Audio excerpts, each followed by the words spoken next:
as far as AI is concerned.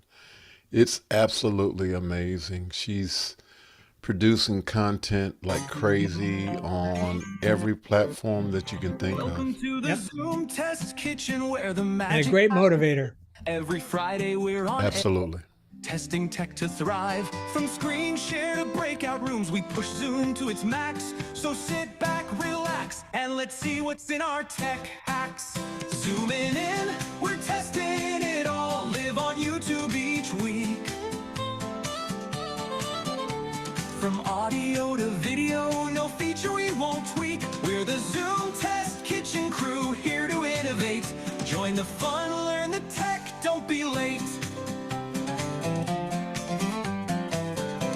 We'll dive into the settings, explore every single tab. Make sure your mic is clear, your camera not a drab. We'll show you how to host like a pro, manage like a king. With Zoom Test Kitchen, you'll be zooming with a zing. Zooming in, we're testing it all. Live on YouTube each week.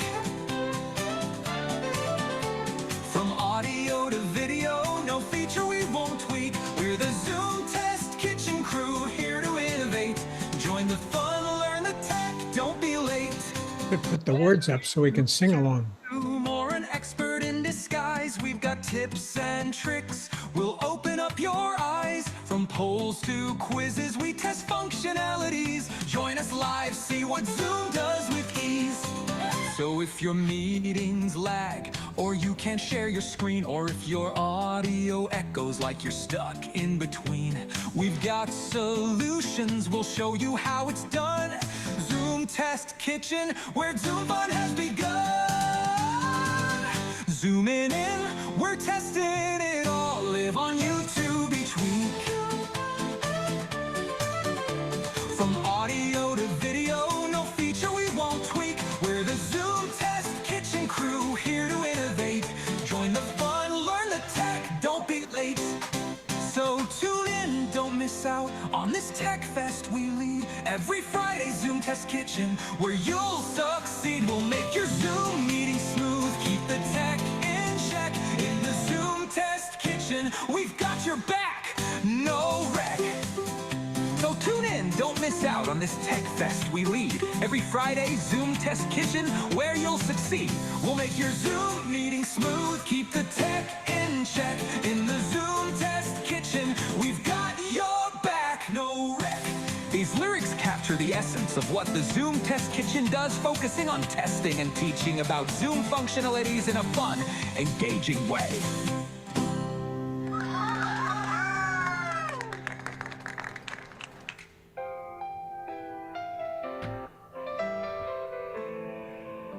I guess I need more than a prompter to show you those texts.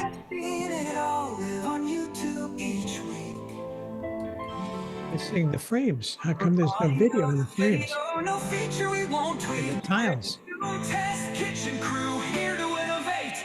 Join the fun, learn the tech, don't be late. We've got your back, no wreck. We've got your back, no wreck. These lyrics capture the essence of what the Zoom Test Kitchen does, focusing on testing and teaching about Zoom functionalities in the fun, engaging way.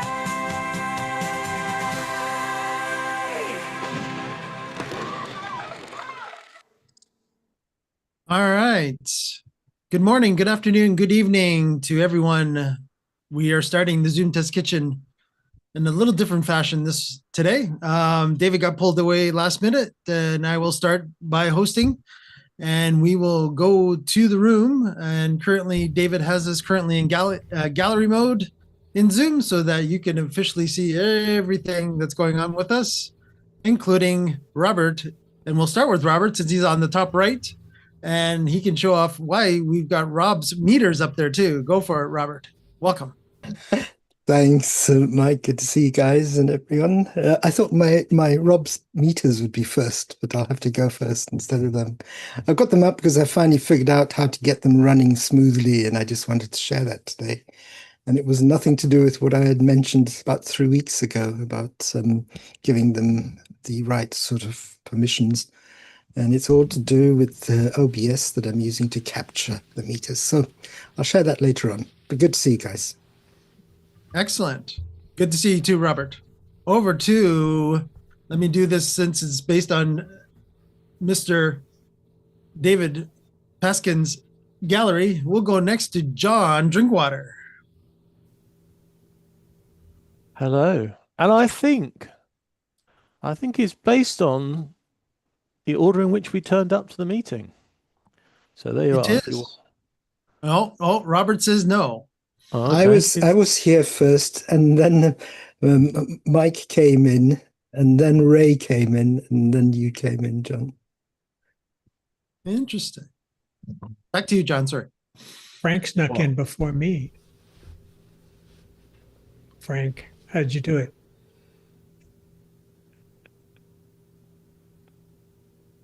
Sorry, Mike, didn't mean to interrupt. You're in charge. No problem. Back to you, Johnny. Go ahead. Welcome, John. Hi. And I'm going to get off because this is obviously a dangerous place to be. So next. Oh, we're starting the Zoom Test Kitchen off with a good bang. No wreck. Maybe a wreck right now. Might be a wreck. All right. Put all the sharp knives away, please. Exactly. Spoons only. That's it. Over to Mr. Franklin. Welcome, Ray. Good day, sir. How are you? Oh, doing good. Doing good. And I swear I said Franklin, but that's fine. That's okay. All right, we're good. I've been There's called two worse. Franks. I know. That's true. Frankly, Ray, I don't. Oh, never mind. Oh, there we go. Yeah, exactly. And we got Hershey Bars watching us on YouTube as well. Welcome, Hershey. Hey, Hershey. And our favorite person that usually brings us the meters, Mr. Hesmith. He will be joining us momentarily. There he is. So we've got the whole Zoom Test Kitchen crew, as you can see, all of us here. And I just went to the top left, so that's a good thing. All right. So we're good. And we're just waiting for Mr. Franklin. Mr. Franklin's already here. Mr. Paskin we're just waiting for him to join us. He got pulled away, as I mentioned at the beginning of the show. I know that Frank and I have definitely been getting oodles and oodles of Zoom status emails. I know that is the most amount of Zoom status emails I've ever gotten. It's been ridiculous the last 2 days. Hasn't it, though? Well, they've got to test it, haven't they? It's got to be tested. Yeah, it's gotten to the point that I've even been testing to actually bring this functionality to the Discord channel. So coming soon. I'll leave it as that as a bit of a teaser. So that to be Frank very and I honest don't have with to you, put in every time that there's a status issue to let our community know. Go ahead, Robert. yeah, to be very honest with you, I think I don't really want to know about all of those status issues because it's bringing my confidence level down. Isn't it though? I feel especially bad, and Frank and I have to admit this, is that Europe was hit really hard this week. It was phone related, it was meeting related, it was recording related. Oh, it was everything, like across so many product lines. But I think behind the scenes, they changed some servers and stuff and combined or reduced the amount of servers or reallocated, and I think that's probably part of their growing pains, but it's been crazy. Yeah, it definitely was an unusual amount, extraordinary amount of status notifications that we got this week. And a lot of them are still outstanding, as a matter of fact. And just for our friends in the Zoom Test Kitchen community as well, late yesterday, there was an official update pushed. So we're officially 6.5.11, not 10. That was pushed as of Monday this week. So that was interesting as well. And I'm sure that once David comes back, we can go into that in a little more details. But let's open up to questions from YouTube. If you have any questions for the panelists while we wait for David to go over the different release notes, let us know in chat. And that would be the best way of doing that. Why so many updates, says Lord Zoom, aka Mr. John Drinkwater. Why so many updates? What's your theory on that, Mr. John Drinkwater? It's squishing month. let's go and squish some bugs. And that's what they've been doing, squishing everywhere. All right. And you'll notice that momentarily here on YouTube, you'll see that Andy has joined us. Welcome, Andy. Hey, All right. So we're getting the whole crew is getting in here. That's cool. Have you said hi to everyone? Have I said hi to everyone? Hasmuth is off video, so I don't know if I can say hi to Hasmuth, but Hasmuth, if you're there, absolutely. Hello. Can I share a screen then if we've gone through the pleasantries? Sure. Oh, someone else just joined. Oh. Yep. All right. Say hi to Lois first. All right. We'll say hello to Lois. You'll see Lois momentarily. There we go. Hello, Lois. Robert and Tony and Ray and John and Frank and Andy. I don't think you're on the microphone you think you're on. It's way over there. There. Somebody had me turn it upside down and there you go. It's all the way around. Hello, Hello, everybody. Hello. Hello, Lois. Yeah, we got a full house Good. I'm today. late enough that I missed that horrible song. Horrible song. All right. You must have been listening to a different show. I must have. There's only good songs here. We're still live, honest. We still live here. All right. We're No tech wreck, we promise. Yeah, it was a wreck, to be honest, at the beginning. I'm just saying. So you didn't miss much, Lois.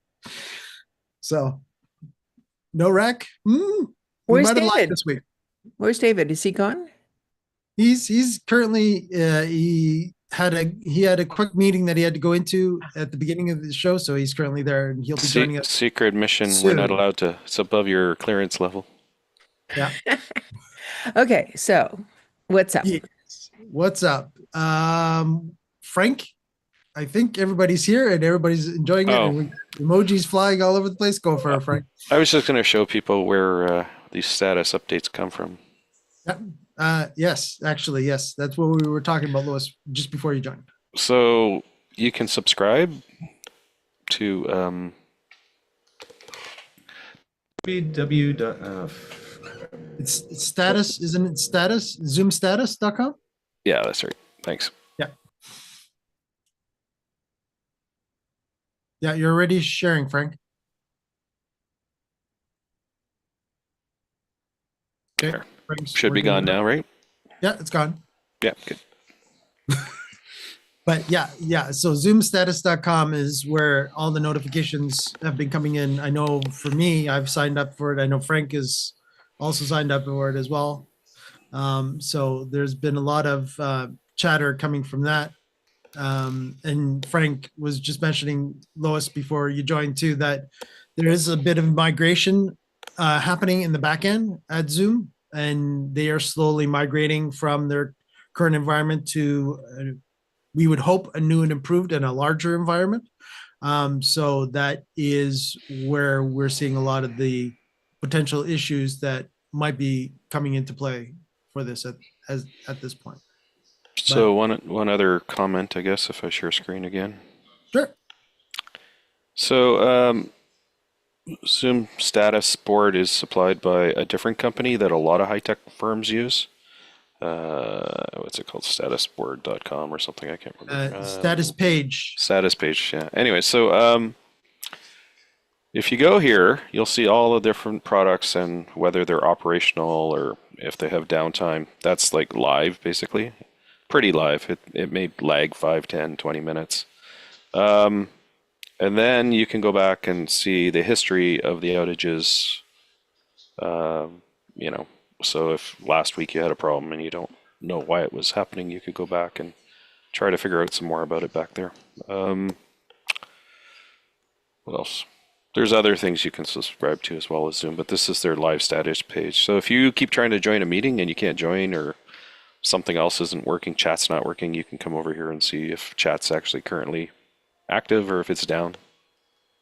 Right. Frank, can I just ask you a question? Is this based on data that they're getting from these servers as opposed Yeah. to something like down detector that just It's collects information from users? So there's other companies that do this too, but I believe it's statuspage.com is a service that anyone, including you, can download their tool that integrates to your servers and then it'll take, you have to configure it, which takes some knowing.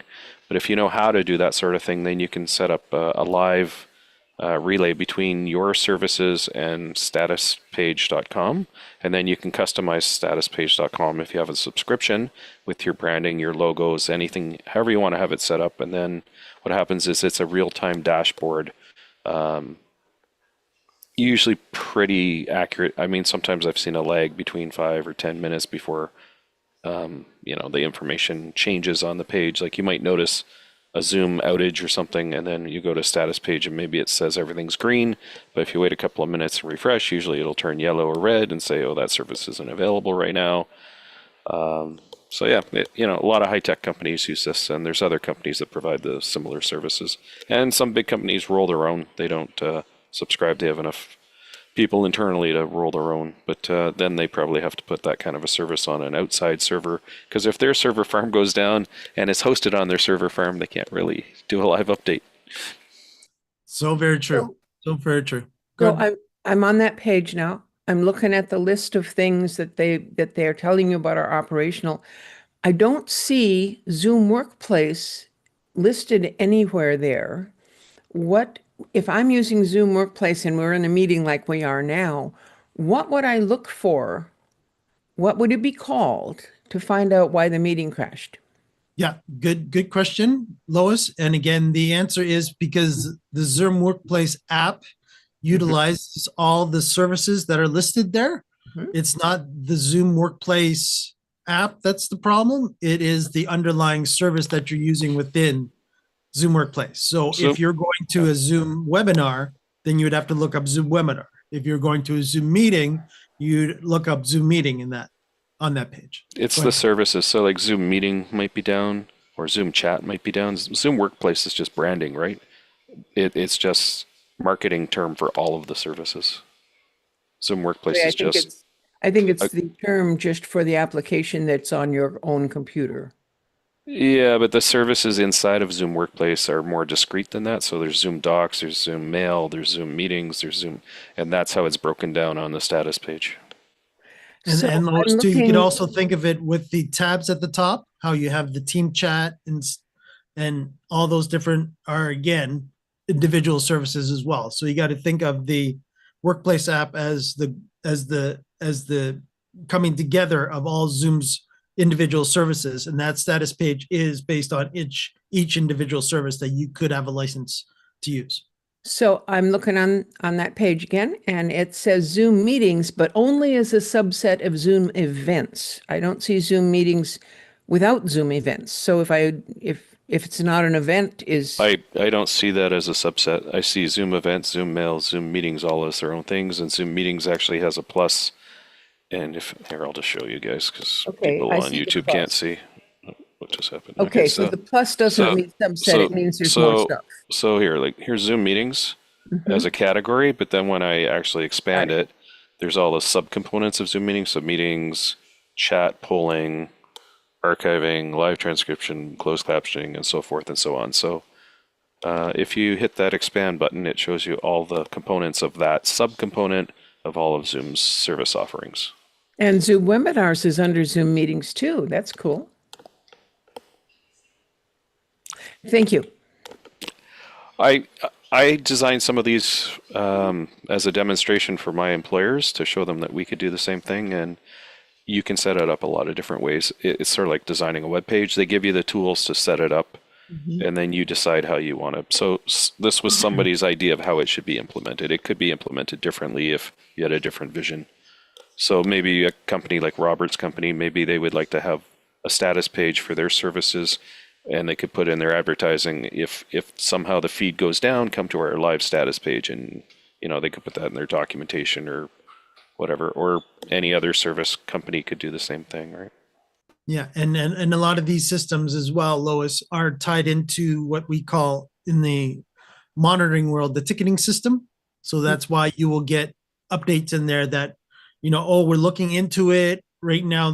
We're trying to work on, it gives a bit of the explanation, and that's coming from their ticketing system that the administrators that are involved with those individual products or those individual services within Zoom are managing, right? So the Zoom phone guys will put in an update of, oh yes, this area is not working right now for X.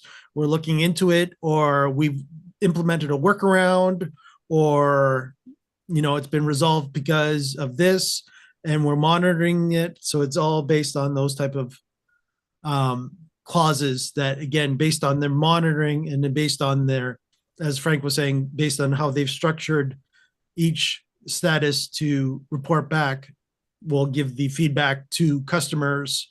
And this is again for customers of Zoom to go, are Zoom down? No, not necessarily do we do the blanket is Zoom down scenario. It might be just a sub-service in Zoom that might actually be down at that particular point. The internet never goes down, does it? Yes, let's not say that the internet AWS, is broken. DNS, nothing ever goes down, right? Yeah, internet is never broken. It knows how to self-heal itself. So we never say internet is broken. And officially, until it gets really bad with Zoom, which it was that one day many months ago where Zoom lost their DNS related information, was Zoom really broken. And even then it wasn't still broken. Do you remember, I think it was last year when about 150 high-tech companies all lost everything because some major underlying component that most people don't even know about for the internet broke. Like that happens every year or two, right? Yeah, but again, as people will say, oh, the internet broke, or I broke the internet. There's that marketing term. Oh, I broke the internet because all of a sudden my TikTok, broke the internet because I had 1 million people watch my TikTok. So, no, it would take a lot to break the internet. It might break your twig of the internet, Correct. the connection to you. But yeah. So well, there's been some catastrophic outages over the last 10 years where, all of North America or all of Europe or basically every high-tech company subscribes to a handful of companies that supply the same services. And when those major underlying foundational things break, it breaks a lot of stuff for a lot of people. In my part of the world, if the internet goes down, that means someone's nuked us. Literally. It means someone has what, Robert? Dropped a nuclear bomb. Oh. There's a cheerful thought for a Friday. Got no wreck. Might as well really wreck it. Okay, all right. We're really wrecking it today. David, help! When you're located between Russia and Germany, that's the only thought that comes to your mind. Politics agreed. True. Sorry about that. No problem. But yes, we are keeping our eyes on that. Go ahead, Lois. Are we ready to move on to another topic? Absolutely. All right. And I see Hasbuck. Let's say hi to Hasbuck because he's got camera now. Hello, Hasbuck. How are you guys? Good. Doing good. So, and half of this is for the viewers of YouTube and the people watching these recordings.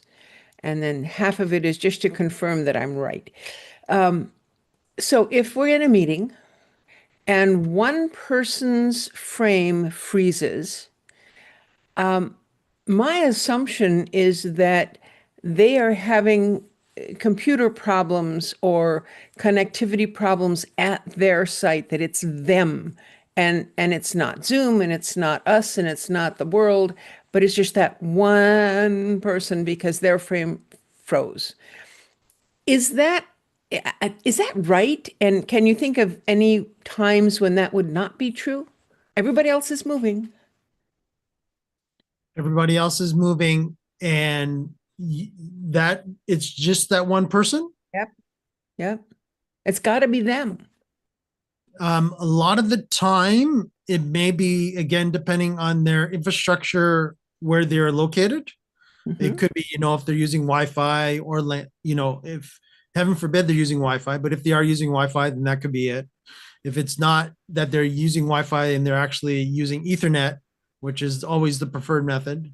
And then it could be that there was some sort of, and I'll do this loosely without getting entirely technical, there was some sort of interruption between the Zoom PC or whatever device that they're using to connect to Zoom and Zoom servers at that particular point. Now, But that's there's a lot of different things that could be. Between them and Zoom. Right. Now, if everybody did see the same, if everybody else saw that same result, then it's between that person and Zoom servers. But if only one person saw that, then the chances are that one person that saw it is the one that's having the problem.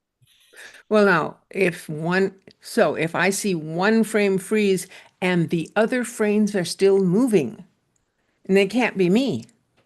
Correct. Because I wouldn't just see one person. Yeah. Yes. Okay. Yeah. Yes, Robert. I've seen this is a real edge case that I'm going to talk about, but I've seen this happen if, for example, that one person is connected to a different Zoom server than everyone else. So like the Frankfurt problems that we've been having over the last week, that could cause, for example, me to freeze, even though I haven't frozen. It's not my local connection. It's a server level connection problem. But that's a real edge case. That rarely happens. When we're talking about here in the United States, I'm in Davis, California. It's in the middle of the States by Sacramento. It's not that far away from the Bay Area. I mean, Zoom is real close by in my case. And if one connection to Zoom failed, wouldn't it just reroute to a different connection because there's so many around here? I don't know the complete infrastructure that they have. I'd imagine so, but there is a point where I connect only to one point. Yeah. So, and if that is the point of failure, then I'll be knocked out. That question is so complicated. You don't have a direct tunnel to Zoom. You're talking about the topology of the internet, and there's so many servers and hops and redirections. Like Zoom could be fine, and there could be some broker that's sending your signal, and then it doesn't make it, and then it heals itself, as in a layman's kind of way of saying it. Yeah. That's why I didn't want to go down there. I didn't want to go down that road. And so I can get very technical on this, and I don't want to go down there, but let's just say that. Please don't. So I just want to be clear that I'm sitting at my house on my computer. I have an internet connection, and I turn on my Zoom program, my Zoom Workplace, and I say, connect to this meeting. Now, it's not going to create a separate connection to the internet just for Zoom. It's going to use my normal internet connection. And then someplace out there, it's going to go, oh, we want to go over to this place and connect to some Zoom location. Right? Yeah, there could be a box on your sidewalk 2 blocks from me that all the ASDL or whatever in your neighborhood goes to. Some car hits that box and your neighborhood's dark, but the rest of the city, country, planet is fine. I mean, there's so many mitigating factors that. I'm thinking that once a signal has gotten to Zoom, however, it keeps track of the fact there's a meeting going and I'm in it. And then if something happens and I all of a sudden get boinged out of the meeting, who knows why, Zoom will reconnect me. And so I got to think that they're keeping track of us somehow in order to know who to. David's an expert on this topic and will explain it fully right now, because Right. he uses all of the Zoom ISO stuff, and he knows about participant IDs and meeting IDs, right? Yes, And I this do. is the one way to say, David's back. Yes, I do. I am so sorry, everyone. I had a little trauma over here. And it is thundering so badly that the likelihood of me actually making it through this whole meeting is slim to none, because I'm sure we're going to get struck by lightning. But I apologize. And I am fully present right now with my Zoom ID and everything else. David, the probability of you getting struck by lightning is so low, you shouldn't even think about it. No, not me. It's more I meant likely like to the be. building or the transformer. Not me personally. I'm fine. That's what Lois was referring to. Where is this what is Zoom? When she talks about Zoom, what is it? Uh, It's like such a big concept. the internet, the universe. Things connected, and it's keeping track of who you are. And so, David, that was the question to you. If I lose a connection and I get bumped out of a meeting, Zoom will reconnect me. Frequently, it'll reconnect me with the same permissions and everything else. And if I was a co-host, I come back in as a co-host. How does it keep track of us like that? Well, you're logged into the app. Yeah, my app I'm in the app. So that, I mean, if you're logged in with your credentials to the app, then it knows who you are. Okay. Zoom has a unique user ID for every logged in person. It's your email address. Nobody else can have the same email address as you. That's your unique identifier. And meetings have IDs, but participants also have participant IDs that you may not see in the meeting, but on the server you have a participant ID. So is there, thank you for all these answers to this question. I have another question. Is there any reason to not leave the Zoom Workplace app running all the time, even when I'm not in a particular meeting? I have mine running almost all day, every day. Yeah, and I do too. So that's my question. Is there any reason not to? No. There are a lot of people who hate the fact that Zoom has residual applications running in the background, and they get very incensed about this, but they don't understand that Zoom has a situation where they're more than just a meeting app that you have a meeting. You're getting emails, you might get messages, you might get other things, and if you're using Zoom Phone, for example, if you killed the Zoom app completely, you wouldn't get your Zoom phone calls. So, I mean, it has to have residual applications running in the background to do those kind of things. But I see a lot of complaints on the community forums saying, why is Zoom still running when I look at Windows Task Manager or processes in Apple? But they don't understand that Zoom built it that way because it's trying to receive communications all the time. So if Mike's app is open and my app is open and we're not in a meeting, I can ping Mike and invite him to a meeting, even though we're not in a meeting right then, because of this facility that's built into Zoom. But some people don't like it. They think it's... Well, there's a lot of apps or operating systems or whatever that have things like that going on. Well, there's a lot of people who wear tinfoil hats too. Are there? I've only met one. Yeah, my 2 cents on this one, Lois, it really depends on your user case, meaning that, what services do you utilize of Zoom all the time? If you only use it every once in a while you got to do a meeting, then great, you can have it off all the time and then just turn it on for your Zoom meeting before it happens. But there are others that will utilize Zoom chat. There's others that will use Zoom phone.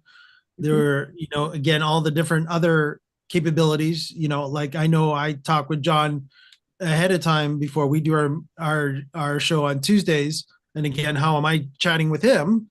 There's no reason for me to use another chat service when we got Zoom chat. This isn't unique to Zoom, though. Teams does this too. I mean, it's not like Zoom's the only company that does this, right? This sounds a lot like the discussion we had on the Rundown show last night about how all of the things that an application can do might not be used by most of the people who use the application. I think most people who use Zoom are just in it to join a meeting, and they don't use all those other services, even though the services exist. Yeah, they might not realize and again, unfortunately, I've had this conversation with many of the people in the Zoom Test Kitchen community, is that's, to be quite honest, that's Zoom's fault. It's the lack of education that, you are paying for Zoom chat for free. It comes with your pro account. Are you utilizing it? I don't even go that far and say it's Zoom fault, because, think about, here's an example. The community library. I can go down to the library and I can walk in there and I can check out a book, or I can use this or that or that. All these services that they provide, I'm only using checking out the book. I don't care about the other services. I don't bother to learn about the other services. Right. Robert, go ahead. I'm going to change subject, so if you have anything else you want to say on this subject, carry on. And Hazmat had his hand up before me and it just dropped. Yeah. I don't know if that was by Go mistake ahead, or Hasbro. something happened. And I'm just waiting for David because I want to direct my conversation to him. So when he's back, I'll pick my hand up. All right. Robert, over to you. Okay. Oh, Tony. Now Tony popped up. Hold on, Robert. Tony, question related to this or different question? It's not a different question. It was I kind of wanted to piggyback on what Lois was saying. I think that we're in a space where even today, the majority of people are using the Zoom web browser. They're not even using the Zoom app. And so when you think about the context of all of the amazing things that Zoom can do, I believe the majority of people are just not there. They know about Zoom. They will from time to time, like even in my family, we do weekly. There's 7 of us. Every Sunday evening, we come together. Since the beginning of the pandemic, we have a chat, and we were on for about an hour and a half. That's it. And even when it comes to the house of worship, and I shared this with you guys before, the majority of them are coming in on a link that opens up to a Zoom web browser. They don't have, I begged them to, just get the Zoom app, the free app, and use it. Play around with it. They're not interested in that. And so I think that that's the case for most people. They're not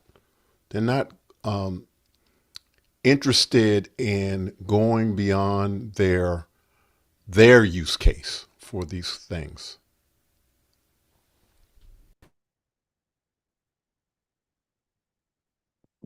Asma, David is back. Maybe you want to ask him your question. Yeah, sure. No, it's more of a comment. My background is because I'm on vacation.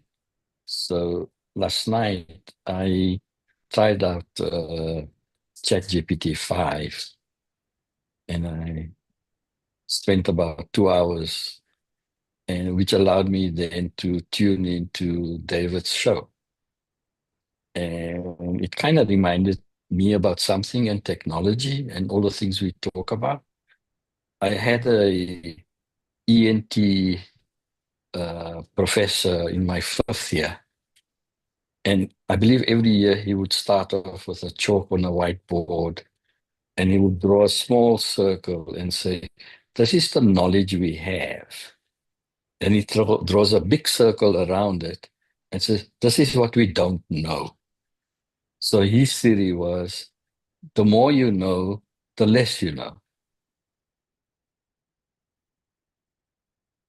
And this interesting conversation, Lewis and David were on. And after the show finished, I learned so much, but I also learned how little I know about AI. It's kind of interesting. And therefore, the integration of AI and Zoom becomes a very interesting possibilities in what we can achieve with that. So I'm starting to use that quite a bit in terms of the AI within Zoom, in terms of taking minutes in meetings and so on and so on. But going back to the average person that just uses Zoom and not any of the other goodies that come with it, we just got to figure out how we promote that. So the only comment I had on David's show yesterday is I loved ChatGPT 5 yesterday. So I asked ChatGPT that there is this show called officehours.global. Why is it successful? What is its what is its strength? I sort of did a prompt. I was quite shocked at what he gave me. And then we were referring to a show that I want to do with a mobile company that we did last week and week before. So I asked ChatGPT, I want to do a show for a mobile operator here connecting to 90 stores with about 400 people. How should I go about it? I spent 2.5 hours in GPT. It gave me a strategy document, a value proposition. Then it said to me, would you like me to give you a rundown of how to run the show? Would you like me to create you a PowerPoint presentation on the slides that you should be creating? And then it said, do you like an executive summary slideshow that you can motivate this organizer? It just went on and on and on. So all I want to say to David, and a comment I want to make, is that I was wondering why you guys were so upset with ChatGPT 5, but because it was just beautiful. So anyway, I thought I'd take advantage of you being here, David, and your show yesterday. I hope not to struggle with my sleep in future, but I do want to listen to your shows in future. You're very sweet. I'll let Tony answer, though. Well, I was part of that conversation yesterday, and I've played with ChatGPT 5 today, and I have had not good results. And so it may be the user in this case in terms of ChatGPT 5, but I continue to have issues with it and problems. And I was so frustrated today with the use of it that I switched back to 4.0. So that's kind of where I am right now. I didn't want to hijack the Zoom discussion, so I apologize for that. But I thought David is here, so let me direct my comments to him. Well, I'll just say that I'm not upset with it. I just it's not. First of all, it wasn't about me. There was a lot of pushback on GPT-5, like a tremendous amount. People upset that it wasn't as nice and it wasn't as compassionate, it wasn't as this, it wasn't as that. For me personally, it's just, we just have to get used to it. It's new, and we just have to get used to it. Now, I hope you don't misunderstand me. I don't want to tackle you on the ChatGPT story. I just wanted to compliment you on your show. So I really enjoyed it yesterday. And so it was great fun. Thank you. I'm glad that you enjoyed the show. I thought that it was one of our better ones. I think that the difference is that what you are doing is very precise and scientific and just facts, ma'am, kind of prompt. Whereas if one is doing something a bit more open, or creating a novel or something, that would be a different feel. And I have a feeling that the different versions of this have different strengths and weaknesses. I'm glad you got the one that fits what you're doing.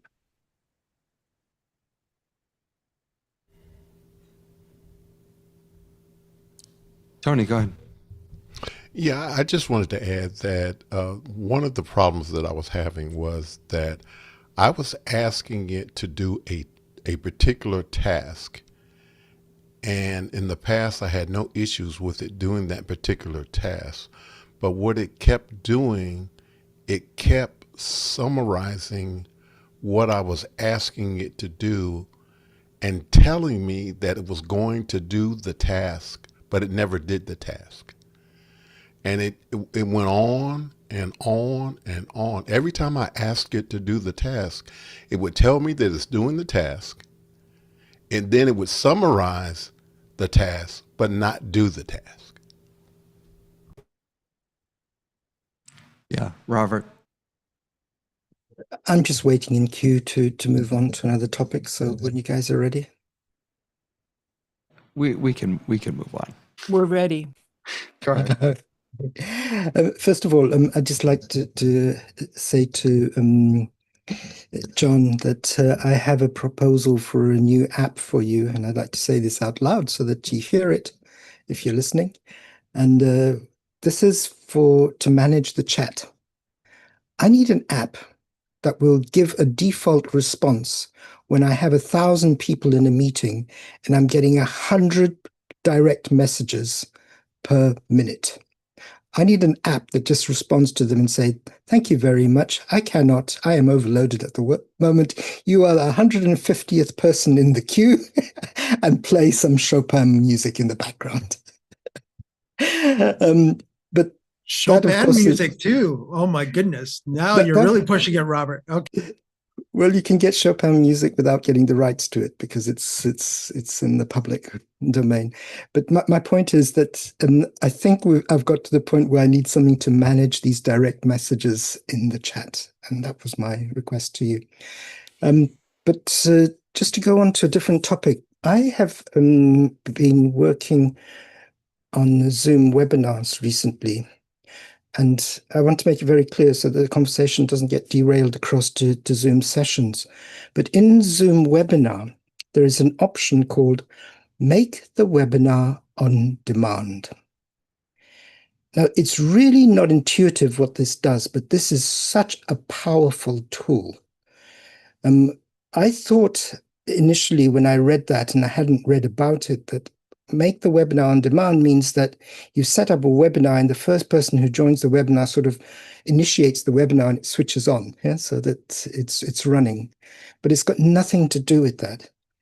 Make the webinar on the demand is actually a really, really powerful tool that allows you to record your webinar if you've got the make the webinar on demand option switched on, and then send out a link to the recording of that webinar after the webinar's over. And this isn't the same as Simulive. This makes the users who want to watch the recording sign into the, what's it called? The registration form in order to watch the recording, which means you're actually extending that webinar out to an unlimited amount of people who are registering and leaving their data to watch the content that they want to see. And so I got thinking about it today because I was talking to one of my clients about it who wants to do exactly this. And I didn't know that this functionality was already in Zoom, like million other functionalities that are in Zoom that we don't know about. And so I wanted to share this, that Webinar has this functionality called Make the Webinar on Demand, which records the webinar that you're having.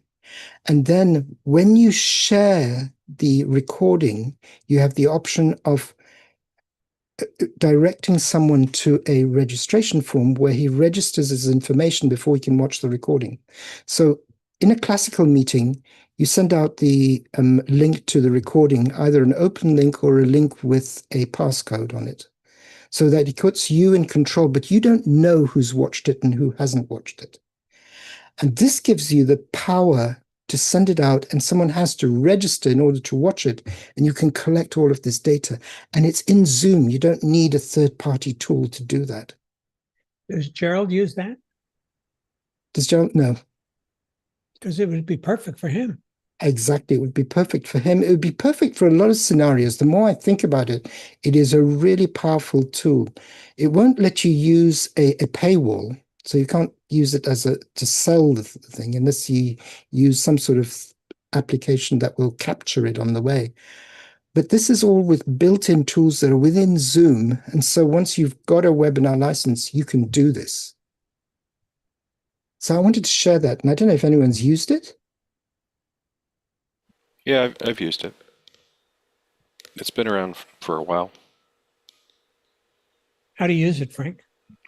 Exactly the way Robert said. It's the on-demand is more like video on-demand services where you have to do something to get access to the recording or see the video. So in this case, the transaction is you have to give a registration if that's what the owner of the video requires. And that's very useful for people who want to have engagement statistics and things of that nature, right? Or sales leads or something like that, where you can say, okay, this guy watched my video, I've got his email, now I can contact him and say, hey, we offer services. Do you want more information? And it also made me aware, and Frank, I don't know if I've read this correctly because I haven't used it yet, that if I have a webinar license for, say, 1,000 people, I can actually extend that to millions, because anyone who registers to watch the recording is going to be a registered person in my database for that webinar. Yeah, another use for this is instructors who want to make sure that the students watch the recordings. You have to log in, right? So there's some statistics. I'm not saying it's like you could start the video recording and walk away from your computer for an hour and get credit for watching it, but they really need some more statistics in there about, that sort of thing, but it's the beginning of that anyways. John, do you have any updates on if Robert's correct about the licensing related to license? I don't believe a word of it when he said that word unlimited. There's no way it's unlimited. I have been double checking and it's not part of CMS. It does seem to be still part of webinars. So I think my answer would be, to play it safe, would be you can, as many people as you have a license for can attend and then watch the recording. Actually, I've actually done that, and I know it's over that. I just don't know what the limit is, like you said. But according to the information I got from Zoom, it can be as many as you can have people register for that meeting. And I know there's a correlation between the size of your license and the number of registrations you can have. So I don't know what those numbers are. So if you have 1,000 people license or attendee license for your webinar, is that 20,000? Is it 40,000? I don't know. This would be good for your webinars, Hasmic, for your classes. So I have a question for you, Robert. Well, maybe it isn't for Robert. I don't know. You had a webinar and people attended the webinar as it was happening, and you recorded it, and now people can register and go and watch the recording. Is it like the original webinar where you get people coming in and then you play it all at once to them, or is it each person is seeing a copy of this thing and there might be 1,000 copies playing at the same time? Okay, let me answer that question. You've got to define it as a webinar on demand before you actually start the webinar. Right. So that's a prerequisite. So it's not just a normal webinar. And that gives the recording some sort of metadata that tells the recording this, when the owner of the recording wants to share it, give him the option to be able to attach a registration form to it. Yeah. And then it plays back from the recording. So you don't have any polls. It's not like a semi-live where you have the polls and the Q&A because there's no one there. It's just a recording. Yeah. So it doesn't have that functionality of the webinar, but it plays the recording back. And if you've got languages, for example, in the webinar, the person listening can select the language channels, can see the transcript. So that all works. And to answer your question directly, yes, it'll play out as many times as there are instant users that are watching it. Asynchronous, right? They're all playing at a different time on their own speed. Correct.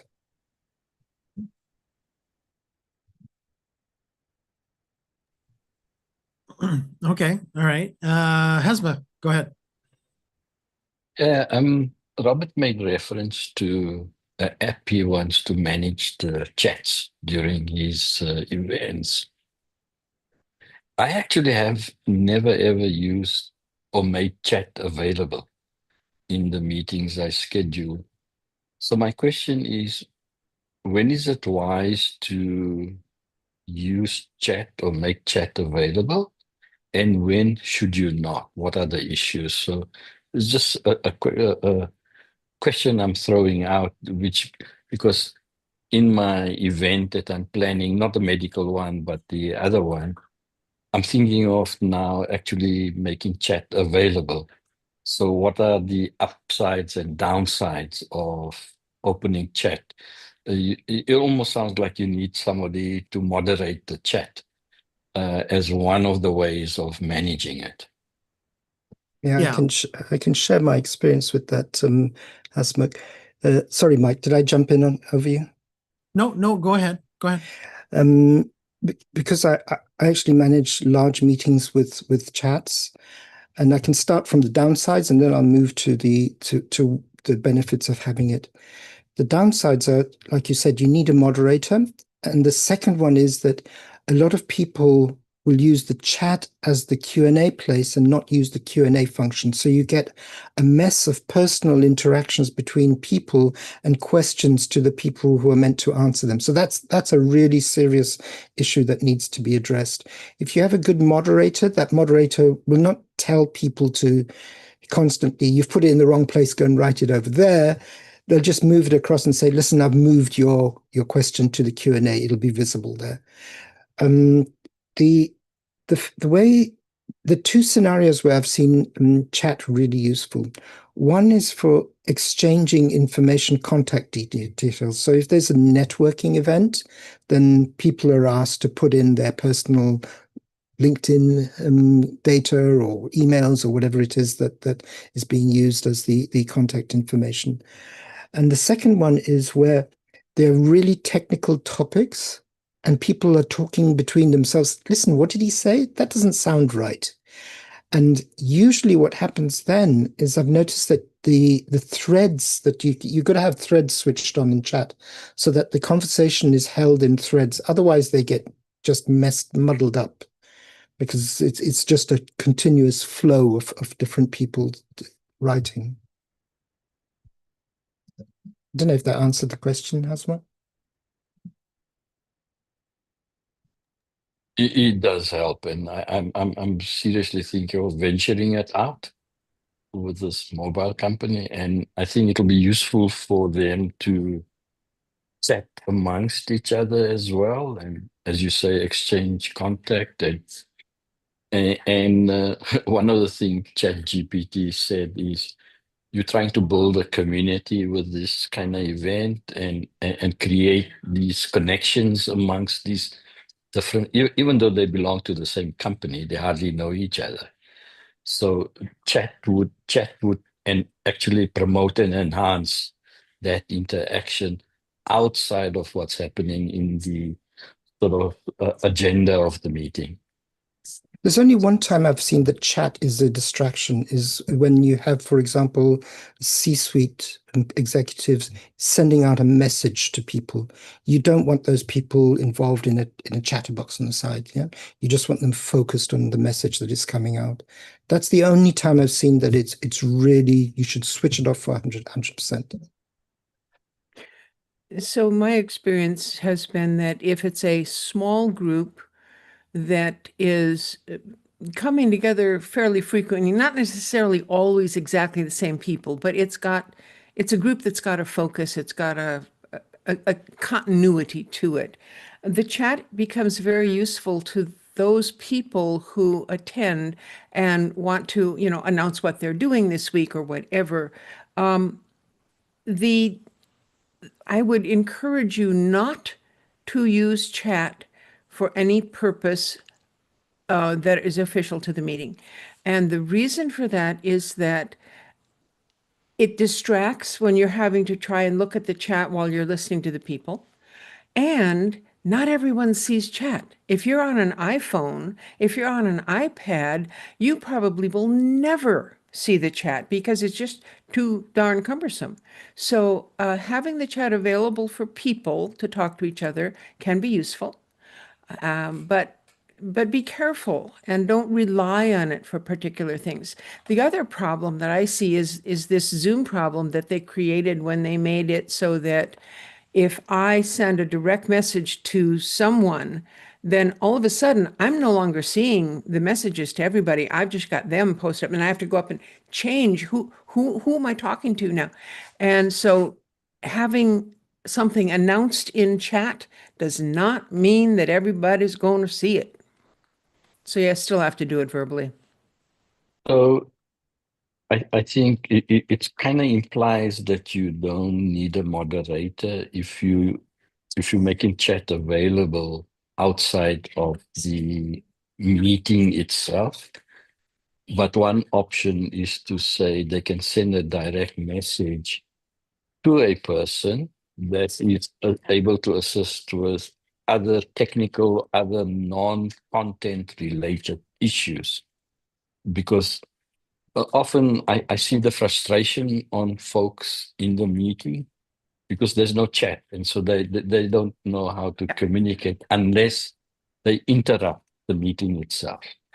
So if you have a situation where you're going to have techies helping the people with problems, I agree, chat's a good thing to have on, but if you're in a meeting, make available some breakout rooms so that one of your co-hosts can send a message to the person who said, and say, I'm going to meet you in room 1 and talk to you. And then they can move them, they can go in there, they can deal with it, and nobody else has to worry about it at all. It does mean you need to have enough co-hosts available, and they have to be trained.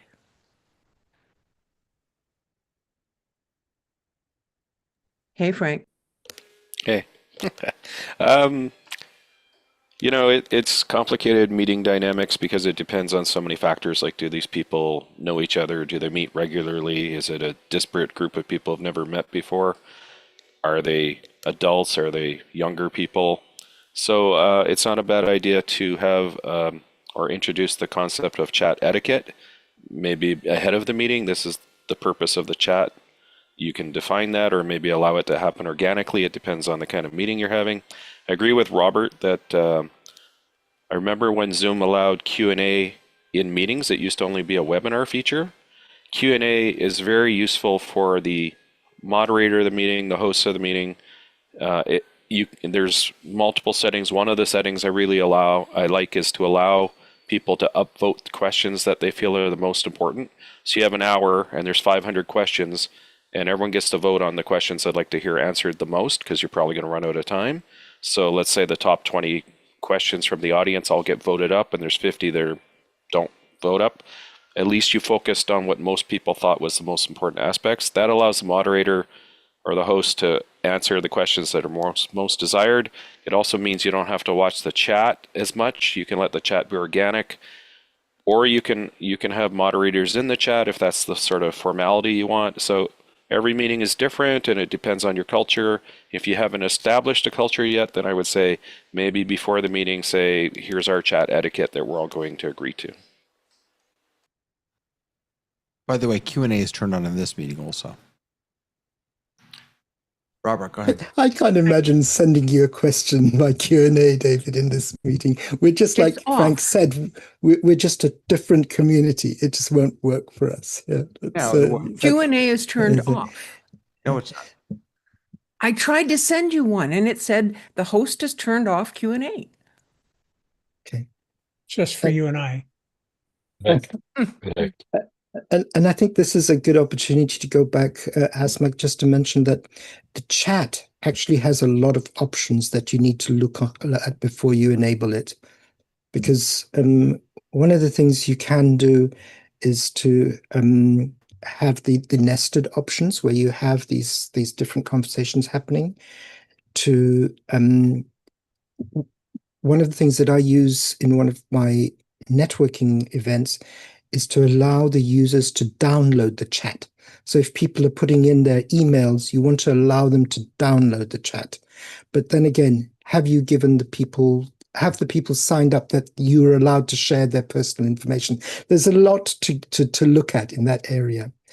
The other thing that you may find useful that we do in some of our big events is save the chat and then run the chat through. I don't use ChatGPT, I use Grok, but you can use any chat bot that will allow you to analyze the chat and look for very specific trends, areas of frustration, features that people are looking for, or even how they feel about. You can analyze it from feelings, even though ChatGPT doesn't really talk about feelings, but you look at the words that are associated with feelings. So there's a lot you can do in analyzing what's coming out of the chat after the meeting. So, Robert, I wanted to jump back to something you were talking about when you were hoping that someone could make you an app to reply to chat messages direct to you. I'm wondering if maybe in the instance where you've got too much stuff coming in, you might want to make it so that someone else is actually labeled host. And so that you can set it up so that chat can only be sent to host kind of thing. And then have somebody else in there taking care of all those chat messages, not doing anything else, not listening to the show or anything, and then only forwarding to you the ones that are essential. Actually, I never run a meeting as the host. I always have the host on a separate machine for 1,000 reasons. I can spend the whole evening telling you why. So I do that, nice. And I think that's a cool idea. But once again, the host, when people address the host, they're usually addressing technical issues. So it's easy to put that bucket and define that bucket, or the support people that need to be there. But and we do that. But even then, when you've got a couple of hundred questions coming in a minute, it just gets unmanageable. There needs to be a different way of at least informing people, like I hate to say this, but like in Zoom, when you call them and you get into the queue, you are 456th in the queue. Your estimated time is 3 days and 4 hours and 26 minutes. And for the next period, please listen to Chopin's Fifth Symphony or whatever.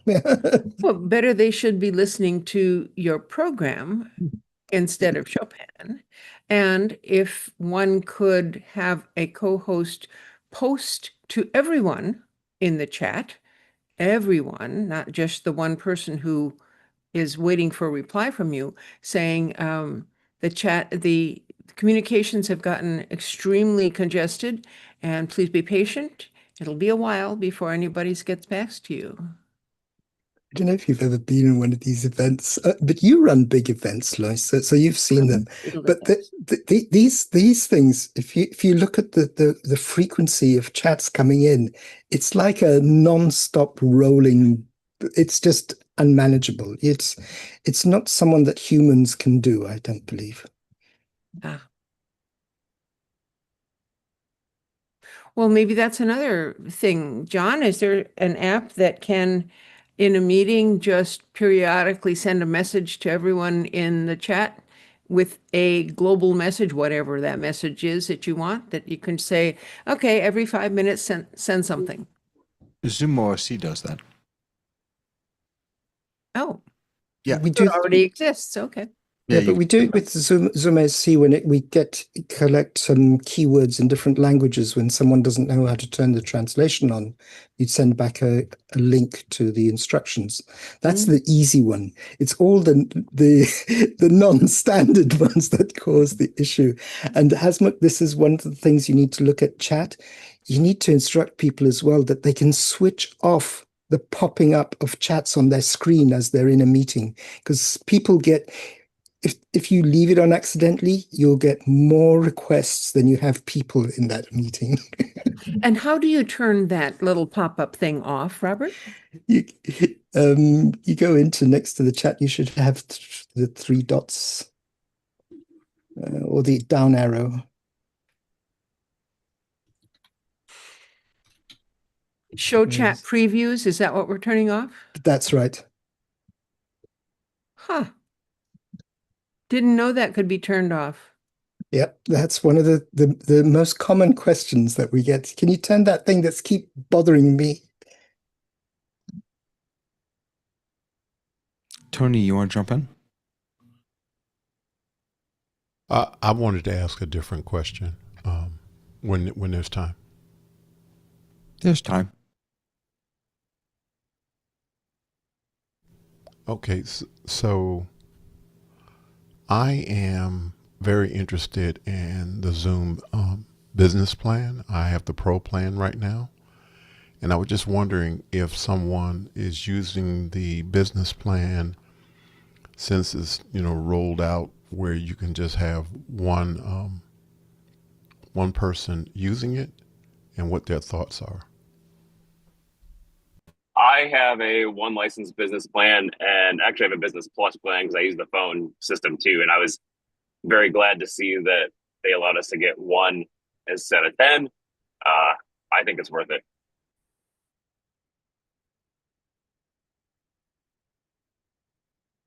I got the business plan before they came out with single business plans, and I don't know why I'm not trading it in, but I've never looked back. I'll be honest with you, I don't think I use 9/10 of the stuff that comes with it, but for the purposes of being able to test and be aware and know, it's been wonderful. So I guess my question to you then would be, what, other than the 500 seats versus the 100 that I have 300. now? 300. I have 300? No, the business is 300. Oh, okay. So I have 100 now, and the business has 300. I don't have a use case for the 100 right now.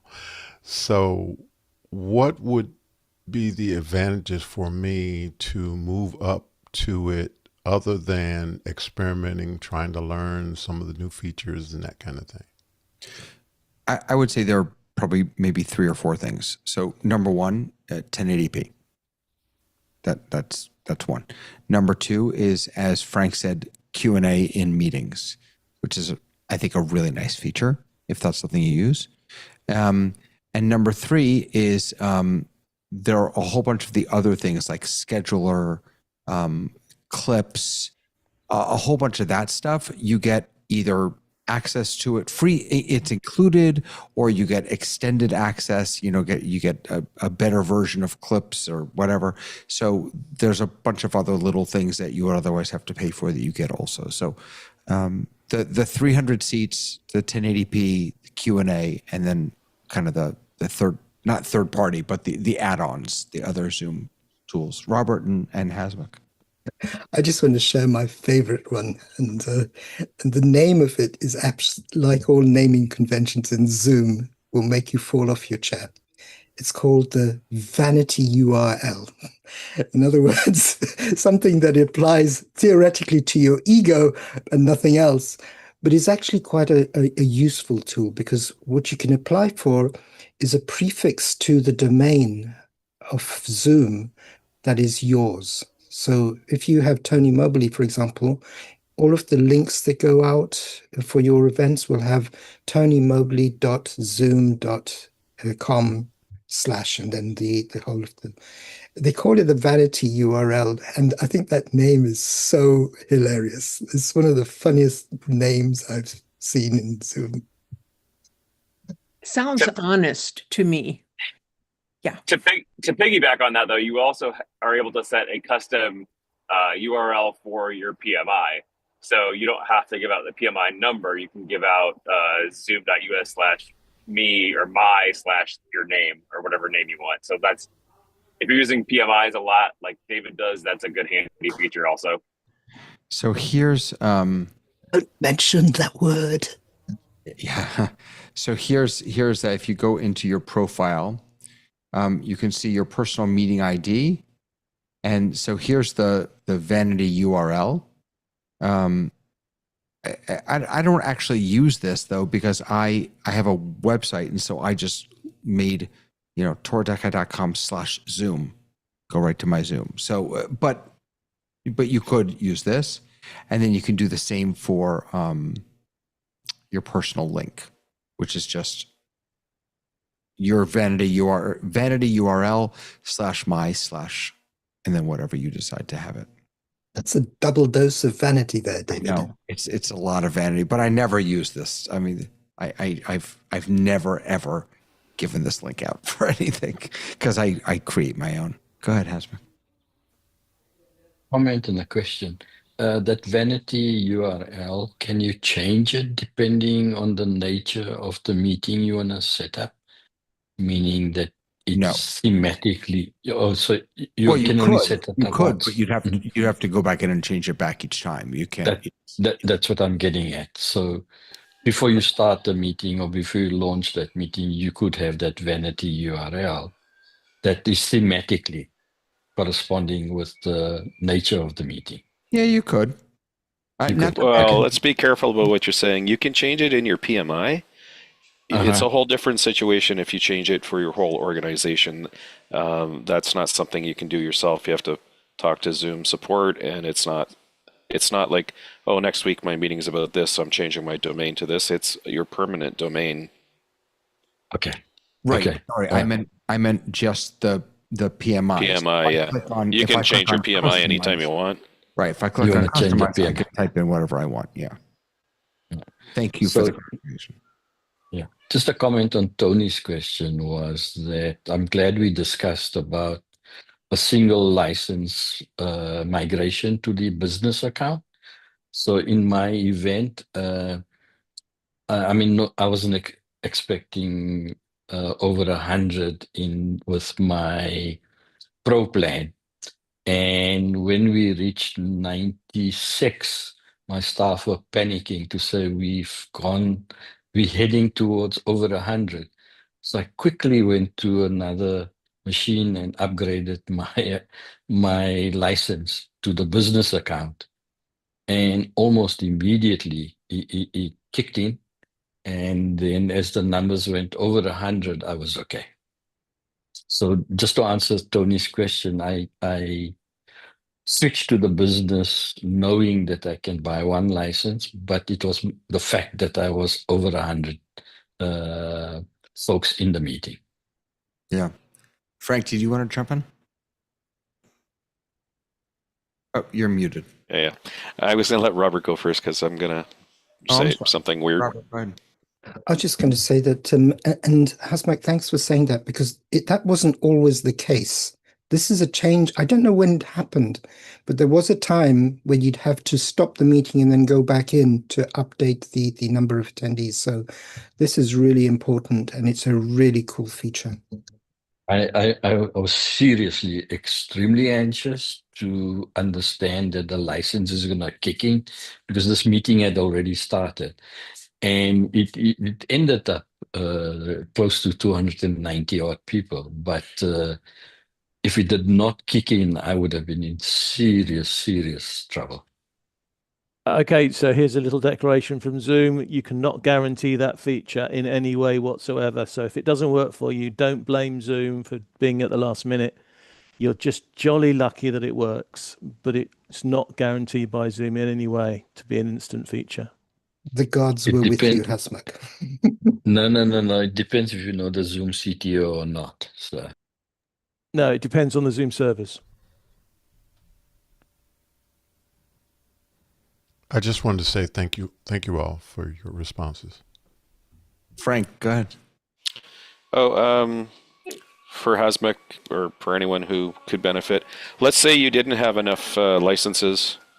You can live stream your Zoom to YouTube, and when you're at capacity, people get a message saying that they could go watch the stream. It's not as interactive, but at least they can still see it, right? If you can't afford more licenses.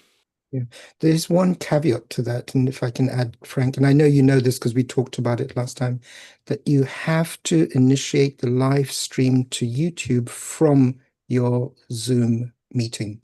It can't be an RTMP, because if it's just an RTMP to a dedicated event on YouTube, it will not happen. They won't get the message. They won't get the link to click on. Good point. Good point. Go ahead, Lois. Okay, so I'm way back at the vanity thing.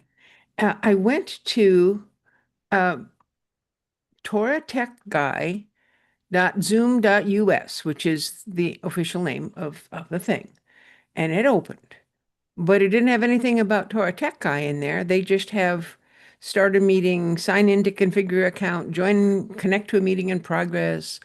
But It isn't you. You can customize that page. David just has not done that. You So if can? I click join a meeting in progress, it'll Yeah. tell me about his meeting. Yeah. How do No, you? it'll ask you what meeting ID, but David, under the, I'm not at my computer right now, but under the admin settings, there's branding and customization. You can customize that whole web page. Okay. Hmm. So that's on, it's what's David's chosen. It's not just generic. No, don't blame me. It's not like I. It's No, I generic. mean, you're doing default at this point. Yeah, it's the default setup that David currently Zoom Right. offers. I'm Because Yeah. he hasn't modified branding. any of the branding yet, which is in Branding. the advanced section. Wait, there, I yeah. found branding. Oh God, this is why I didn't do it. Because it's all like CSS or HTML. Yeah, but you've got ChatGPT to do all of that I for don't you, know. David. I wouldn't even know where to begin. Copy that into ChatGPT and say, this is what I have as my landing page. Change it to make it and then describe what your changes need to be. It'll give you the HTML. This is really simple stuff for ChatGPT because it was built by IT guys for IT guys. All right, let's see. How about You this? don't have to do it in the Zoom Test Kitchen meeting. I mean, it's going to take you a few hours. No, please. It's gonna take me a few hours. Yeah, tweak it, right? Yeah. Well, wait. Let's do something with it, and let's just see what happens. Hold on. I'm sorry want I mentioned it. to reflect my branding of Torah Tech Guy. Let me. You better give it your website. I'm working on it. Hold on. Okay. I have to get my colors. I don't remember. What You actually, David, don't have to get your colors if you point GPT to your Tortec guy website. Really? Zoom website. Yep. I'm not sure. Really? All right, let's try Yeah, it. you got a lot of nodding people that are Robert's agreeing with. My God, you all are like intense today.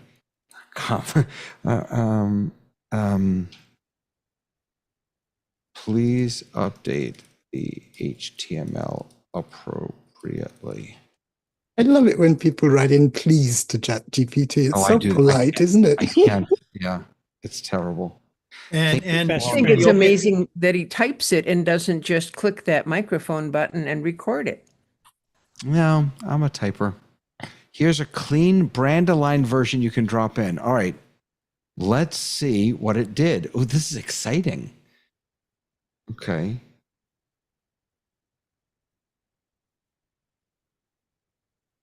I'm gonna paste this in. I'm gonna break Zoom. Let's see. Yeah, but just make sure you take out the comments that it adds, David. Otherwise, you'll mess up your HTML. And apart from Really? that, yeah. And this is a CSS, is it? I don't know. Looks no, like it's, it. Yeah. it's actually making the actual HTML. Oh, okay. Oh yeah, this one's long too. Okay. Yeah, that's your landing Put it page. in a That's doc all HTML first. code. Put it in a who? I'd put it in a Google Doc. Dear Lord, it's still going. Why? What do you mean? Put it in a Well, Google? because you have Yeah. some notes from Oh, it. David, before and yeah, after. don't do that. Don't do that copy. Go to the top of the code. Oh you yeah, I should know. Yeah. You don't even have to. You ended up copying everything up there, right? Yeah. And before you get rid of the old one, I would copy and paste that someplace else, just in case you Right. want it back. No, there's a The restore. history, There's Lois. There is a restore. Oh, there's Yes. a restore button. Don't worry. I'm big Right. on backups, though. Let's see. I'm just looking through to see if there's any notes that I need to take out here. No, you're looking pretty good, dude. Yeah. Notes would be at the top, probably. No, they put notes throughout. Depending, Really? but Yeah, there's nothing. It's bringing in your logo. It's bringing in all this stuff. Yep. Yeah, if you look, see, I'm looking for some notes to show. See, like here, like this is just a note. That's okay. Yeah. That stuff is okay. It's commented out properly. All right, let's try it. Let's just say save. You've input unsupported. You have inputted, I guess, unsupported HTML tags or attributes. So please check this out. David, just copy that text and go back to chat I and know what tell I'm it. Oh, I'm sorry.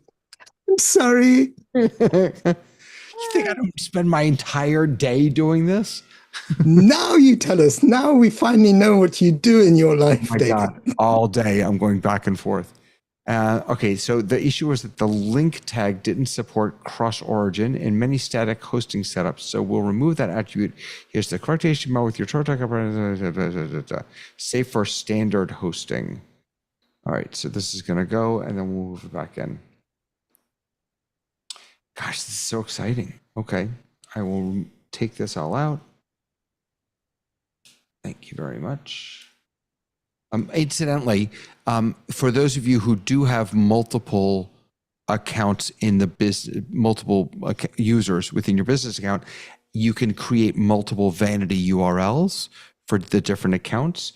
And so you'll see those over here. I have 3 of them. So if I click through, you could update, each of them. Okay, are we done? Yes, we're done. All right, copy. And in here, and paste and save. Update landing page success. Well, goodness gracious. Now let's hold on. Now let's see. Torah techguide.zoom.us. Those are completely not my colors, but look at that.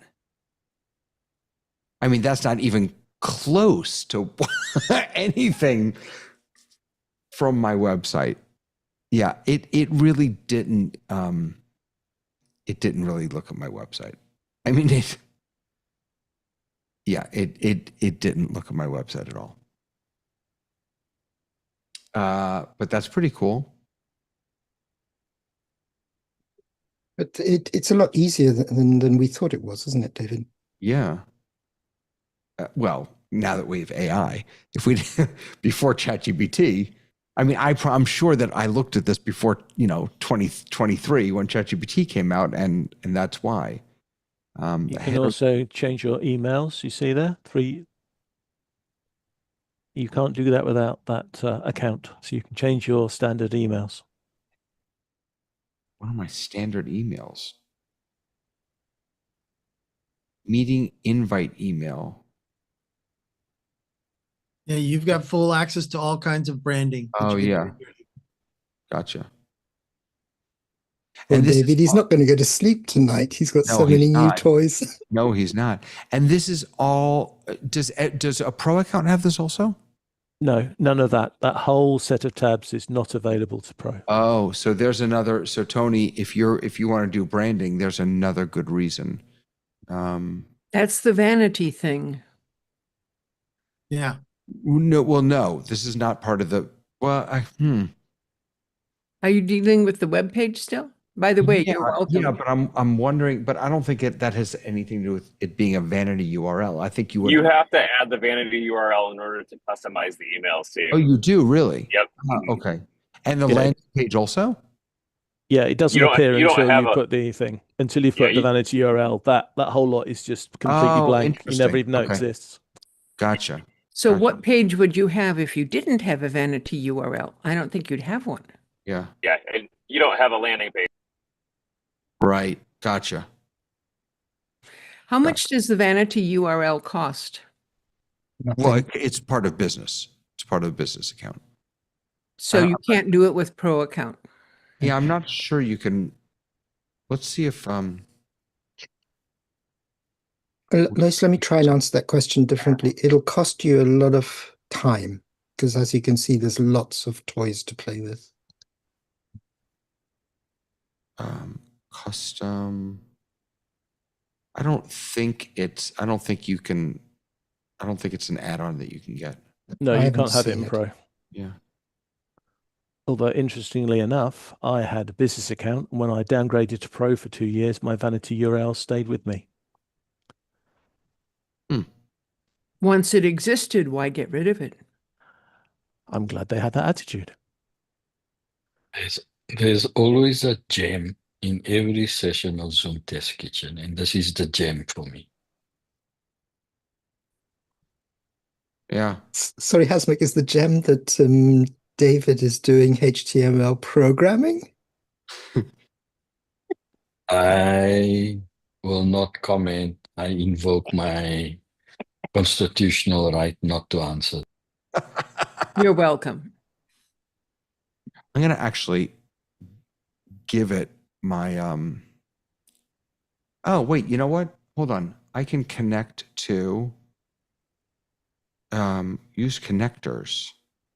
I can connect to Canva.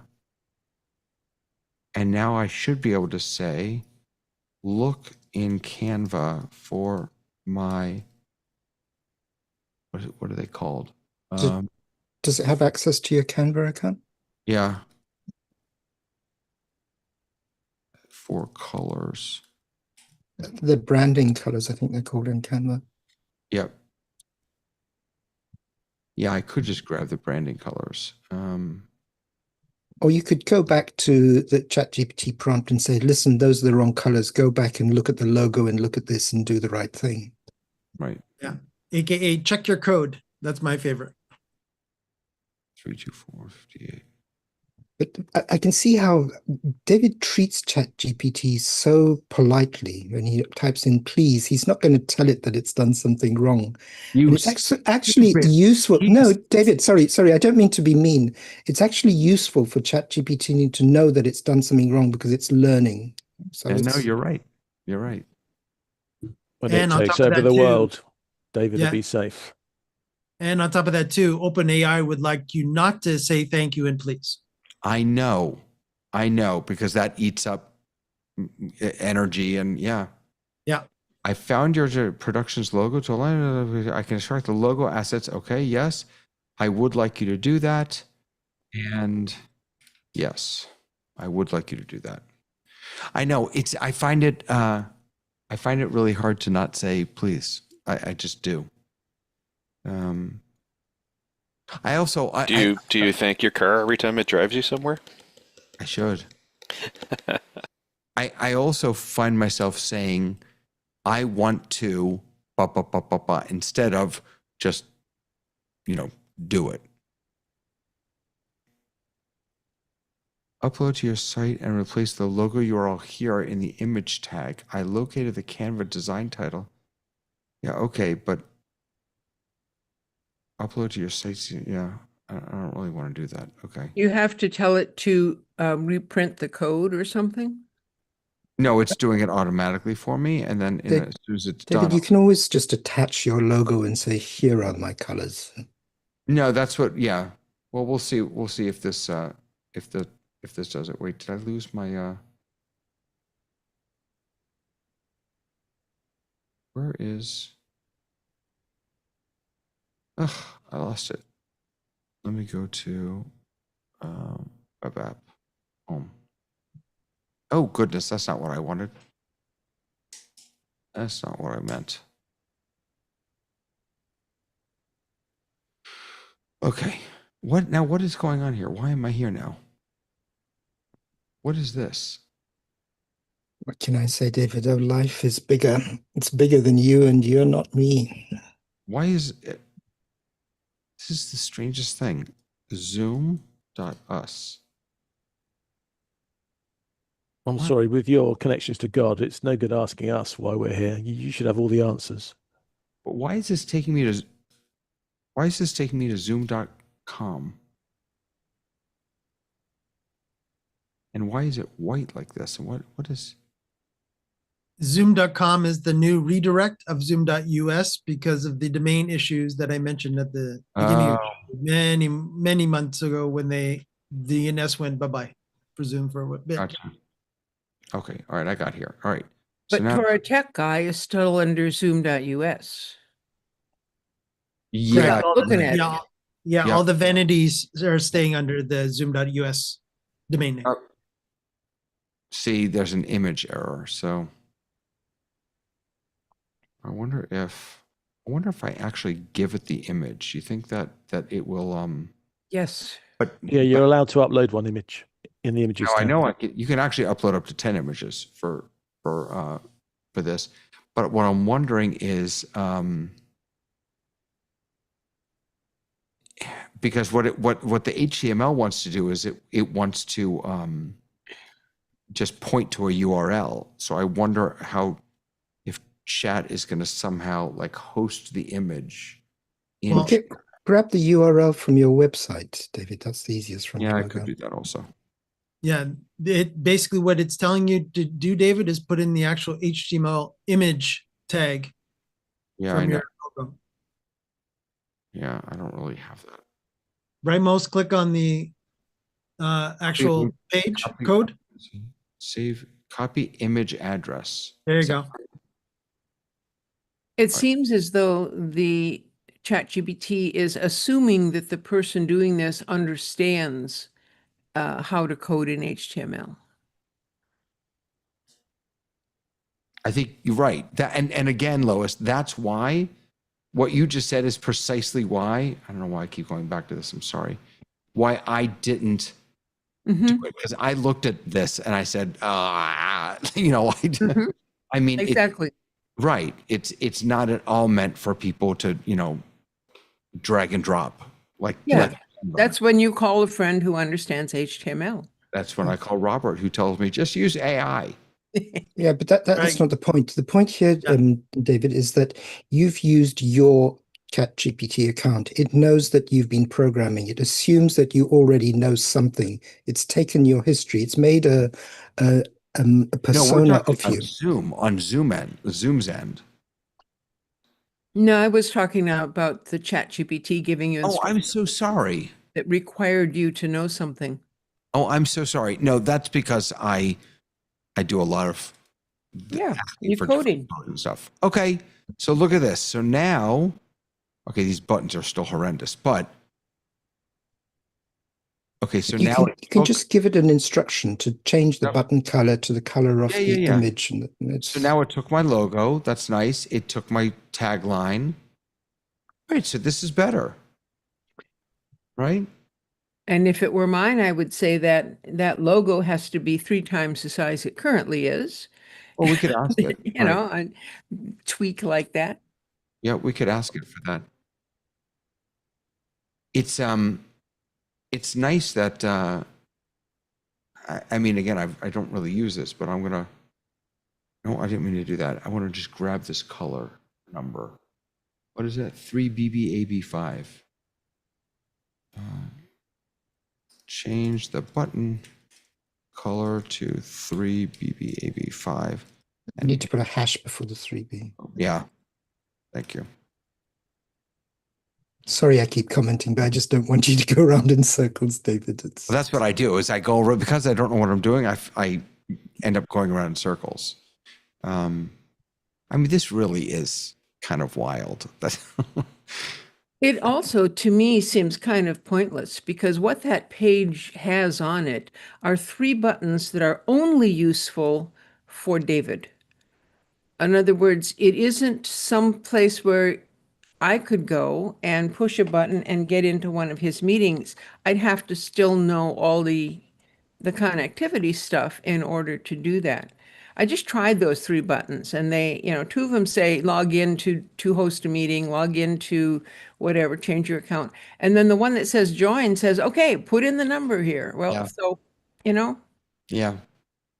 but I think you've had just hit. more extended one URLs that would take you directly to a meeting.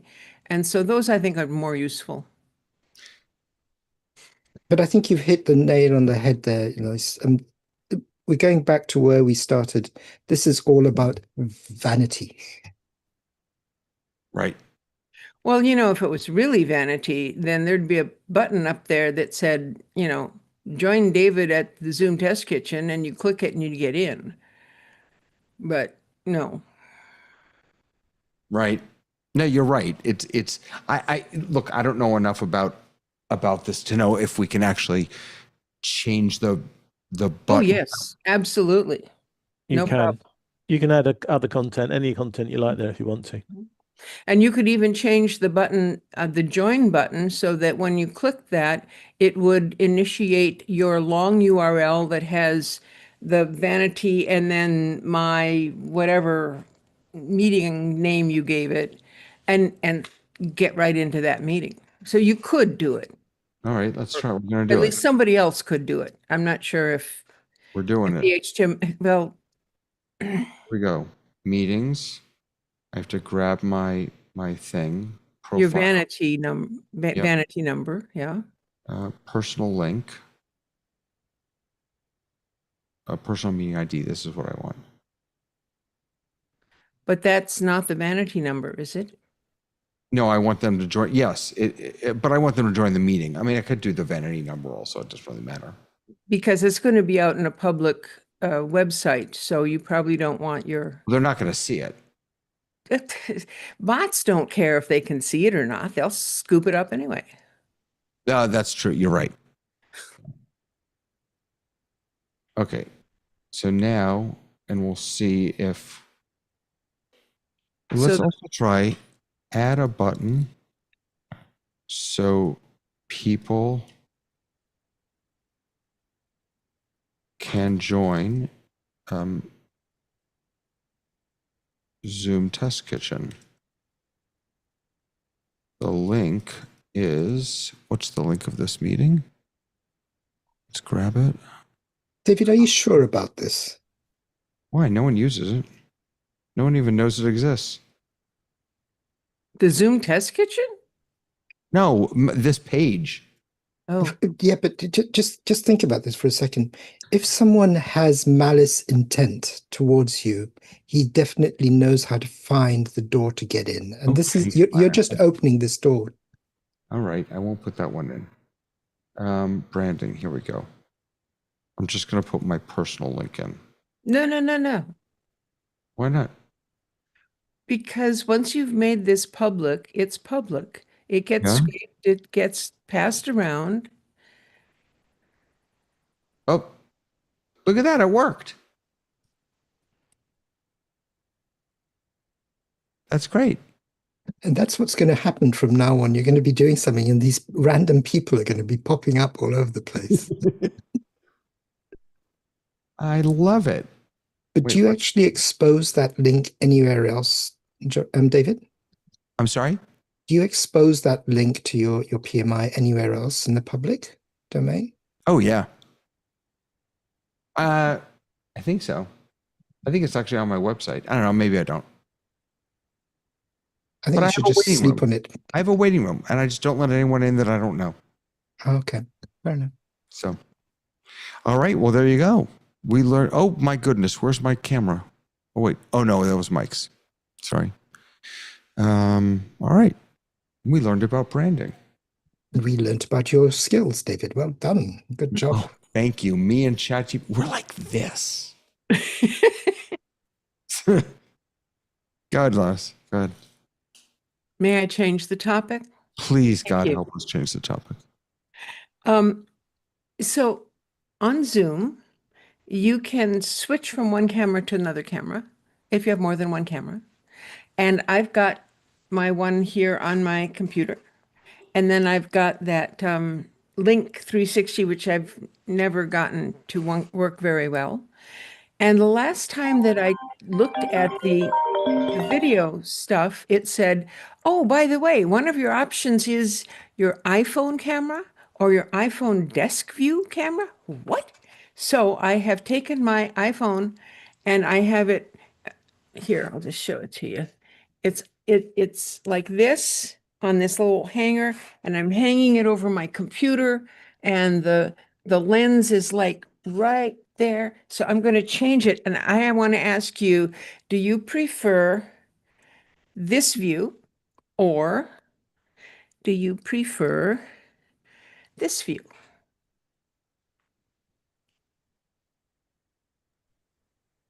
What do you think? I like that one so much better. I can comment, Lois. This one, I think you need to raise it slightly because the lens has to be at the level of your eyes, and you will have perfect eye contact with your viewers. The other one that you have is above your eye level, so it looks as if you're looking up if you're looking towards it. So it's awkward. But this one is definitely. The other thing about this one is that it's a better quality camera. So your image is very in focus. Your background is sort of out of focus slightly because the depth of field is nice. So and your coloring, you probably need to work on your coloring because I don't know if I should say this out in public, but if you look at yourself next to David, you'll see the differences in skin color, which is part of the setup of the camera. Well, I am also German, so I have red skin. Is that what you're talking about? My skin is redder? I don't know Or if that's is your it natural from color. one view to another? It's Now, one from one view to the other. both It's cameras look about the same, don't they? no, definitely not. I mean, as far as colors, my skin. I'm referring to the color. Oh, okay. Yeah. So, Just do two print screens, put them next to each other, and you'll see the difference. okay. Thank you. But you're getting very technical. I'm impressed. Like, Oh, Is it come okay? on. Is it Technique. okay for me to share something with Lois? I started to share it yesterday, and I just wanted to mention that Mickey McAture shared with me yesterday. Not yesterday. He shared with me a while back. I'm using. I might be the only one here that's using an iPhone as their principal camera, and I was using Filmic Pro for years, and they got into a subscription thing, and anyway, Mickey referred me to the Blackmagic camera app, and I've been using it ever since. I am extremely happy with it, and there are so many different things that you can do with that camera app. I'm actually using an old iPad to control the Blackmagic camera app. I have an old iPhone that is behind my teleprompter, and I'm able to control it. I have an iPad that's right here next to me, and I'm able to control the camera in a way that I'm extremely happy with this. So I just wanted to mention, since you're using an iPhone as one of your cameras, that to take a look at the Blackmagic camera app. It is amazing in terms of what you can do with it. And, down the line, when things get better, I may look at, a Sony camera or something else like that. But right now, using this Blackmagic camera app with an iPhone, I'm very happy with it. Two questions, Tony. So the Blackmagic camera app gives you clean feed, I assume, because you're Yes. not seeing in yeah. Yes. Yes. And So I how could. is go ahead, sorry. No, that was one of the concerns. Would you be able to get a clean output? Feed. Mm. And so yes, and so it's, as you can see, it's a clean Yeah, output. yeah, I And got so you. I can I got you. and so I can make some adjustments. I actually just touch my face on the iPad and I can focus the camera. It works Sure. very well with Zoom. I think it's a great deal, The second and it's question free, was and it's free. second question was, is the camera wired? The camera is on Wi-Fi. It Okay. is. It is. It is. I'm using. It's an older iPhone. It has a Lightning connector. I use an adapter. Mm-hmm. I'll use a Lightning adapter with an HDMI connector to it. And so this is camera one in my ATEM Mini Pro. And so I can go to, this is 2, 3, 4, and so on. And so it works. Like I said, it's the best deal I've had as far, because I was paying for Filmic, and then they went to a subscription. So this is free. Got you. It's got a lot of bells and whistles with it. I am not using any of all the major features and controls and colors and LUTs. LUTs, that I think that's pronounced right. LUTs. It has LUTs features to it. It's amazing. So take a look, Lois, when you get a chance. Okay. I will. And just so y'all know, I've put my third camera here, and I'm switching to it now. And come on. There it is. So it's not set well yet, but that's my third option. Are you expecting some feedback? I Lance? am. Okay. Once you've set it up and framed yourself properly, I think this camera gives you a lot better coloring. It's just without setting it up. But those cameras are known for giving really nice natural colors. So that would be the thing I'd be looking at. And it also seems to have a wider frame because it's catching more of your background than any of the other cameras. So Well, you it's may want to closer look. to me. So Okay. it's, yeah. Yeah. So, okay. So I will stay on the iPhone today. And for next time, I'll try this Insta360 and figure out some way to hang it off my computer. Or grab yourself just a tiny little, Robert, we can't hear you for some reason. Grab yourself a tiny little tripod, just a little desktop stand or something. There you go. Yeah, And but the then other- I can't get it far enough back. Oh, gotcha. That's usually the problem. Yeah. Hmm. And I just wanted to go back to Housemike's question. It sounds as if Tony is actually using the HDMI for his video feed and the Wi-Fi for controlling it, controlling the Blackmagic app through his iPad. Yes, that's correct. Mm. That the iPad is the only device that I have here that is not wired. Everything else is wired. Also, Actually- let me get this. Sorry, Robert, go ahead. I was going to say your iPhone is wired, but it's only wired for the video. The control of the Blackmagic app on the iPhone is going through Wi-Fi. So I'm sure you have Wi-Fi on the iPhone. On the iPhone, yes, it's Wi-Fi. So, are you controlling your iPhone on the iPad? Yes. So just an example. So I'm just using my fingers to do that. Yeah. I know Filmic Legacy had a remote option that you could trigger on the iPad and control it through there. So does the Blackmagic camera, once you've launched it on the iPhone, you launch the same app on your iPad to be able to control the iPhone? So this is a funny story, but I'll make it real quick. With Filmic, I was having to move, reset, take the phone from behind the teleprompter constantly. Every time I tried to use it, I had to constantly get up, go behind the teleprompter, take it out, reset it. And so when I started using Blackmagic Camera app, it was doing the same thing, but it wasn't as often. So one of the things that happened in the transition of moving from my wife's living room to my own space is that my friend Clyde Lopez Waterman moved my setup here in this space and also did the bookcase behind me. He got me a magnetic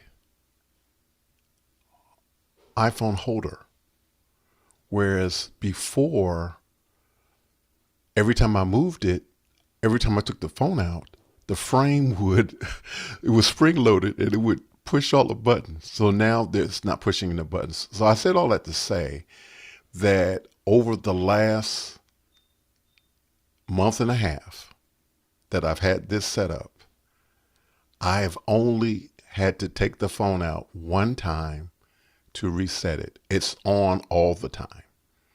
The only thing I have to do from time to time is to close the app on the iPad, close it, reopen it, and it works.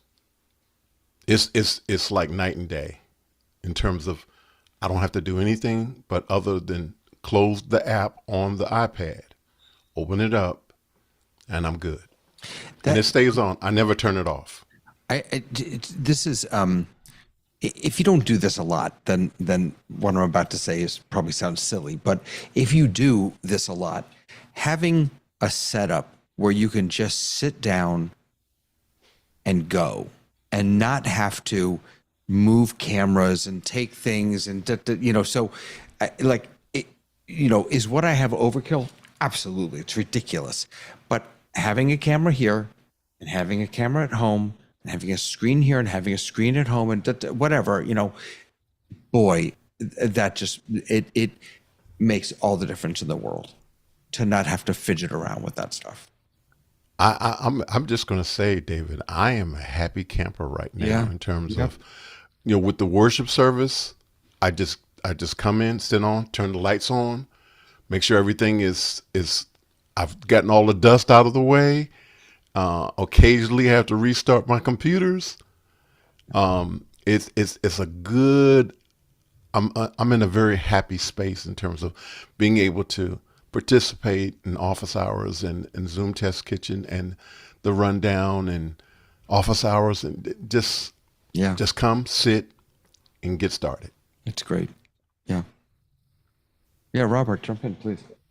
Yeah, so I feel like I'm going to invite Tlaloc to come over to my place for a weekend. But I just wanted to comment that both of you are actually I think you sort of oversimplified a little what you do, because you've got a setup, but you guys run a lot of different types of events or meetings, and you're constantly doing them.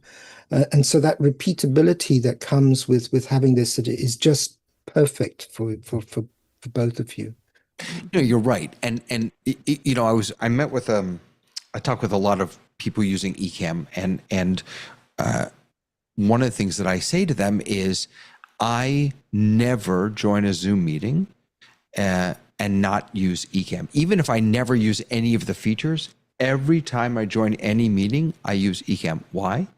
Because that repeatability, that practice of just doing it every time, multiple times a day, is what makes it so that I kind of know what I'm doing, So yes, you're absolutely right. Whatever the tools are that you have, setting them up in such a way that you can use them regularly over and over and over again in similar ways, it doesn't have to be the same, makes you become an expert in whatever you're doing. Yeah, And I just wanted to share something real funny with everybody. So Wednesday, I was preparing for a conversation with Tony Mobley, and I was just dropping frames, and what's going on? So take the camera out, take the phone out, restart it, reset it, check the delete, uninstall the app, reinstall the app. All these things I was doing, everything, restart the computer, just doing all this stuff. And Tlaloc said to me, after I had done all this stuff, he said, "Did you check and see if you were, if the computer had moved from Ethernet to Wi-Fi?" And when I looked looked over there, and it was on Wi-Fi, and that was the problem. So I said all that to say, lesson learned. So I have something else now that I put in my back pocket. So if I'm dropping frames, I'm going to check and make sure that I'm not on Wi-Fi. Yeah, and just to let everybody know, Tlaloc has been busy helping me troubleshoot in the background all show, and Tlaloc is letting us know that majority of us are out of sync today. So our audios and videos are out of sync. And you know what? That doesn't bother me at all, because it means that there's nothing wrong with my setup. It means there's something wrong with Zoom or YouTube or the internet or whatever. It's not just me. No. Robert, stop it. Be quiet. Don't ruin the moment for me. Don't ruin it. It's your vanity moment. I won't do that.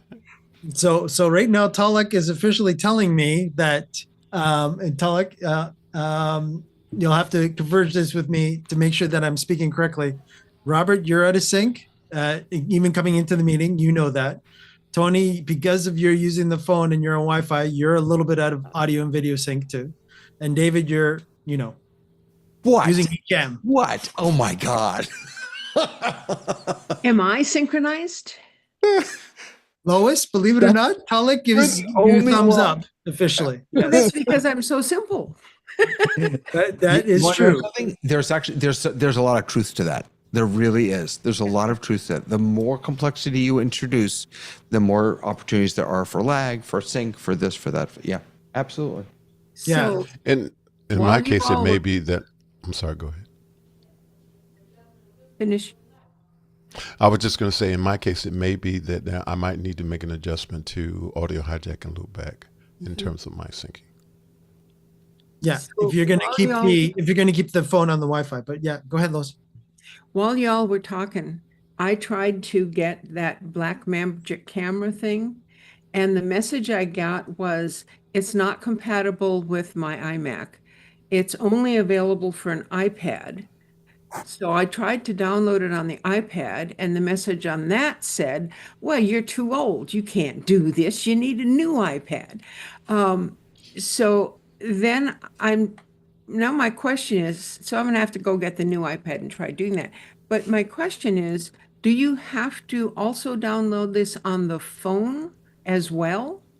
Yes, you want it on the phone. That's the primary device that you want it on, is the phone. Well, no, you said you had on the iPad.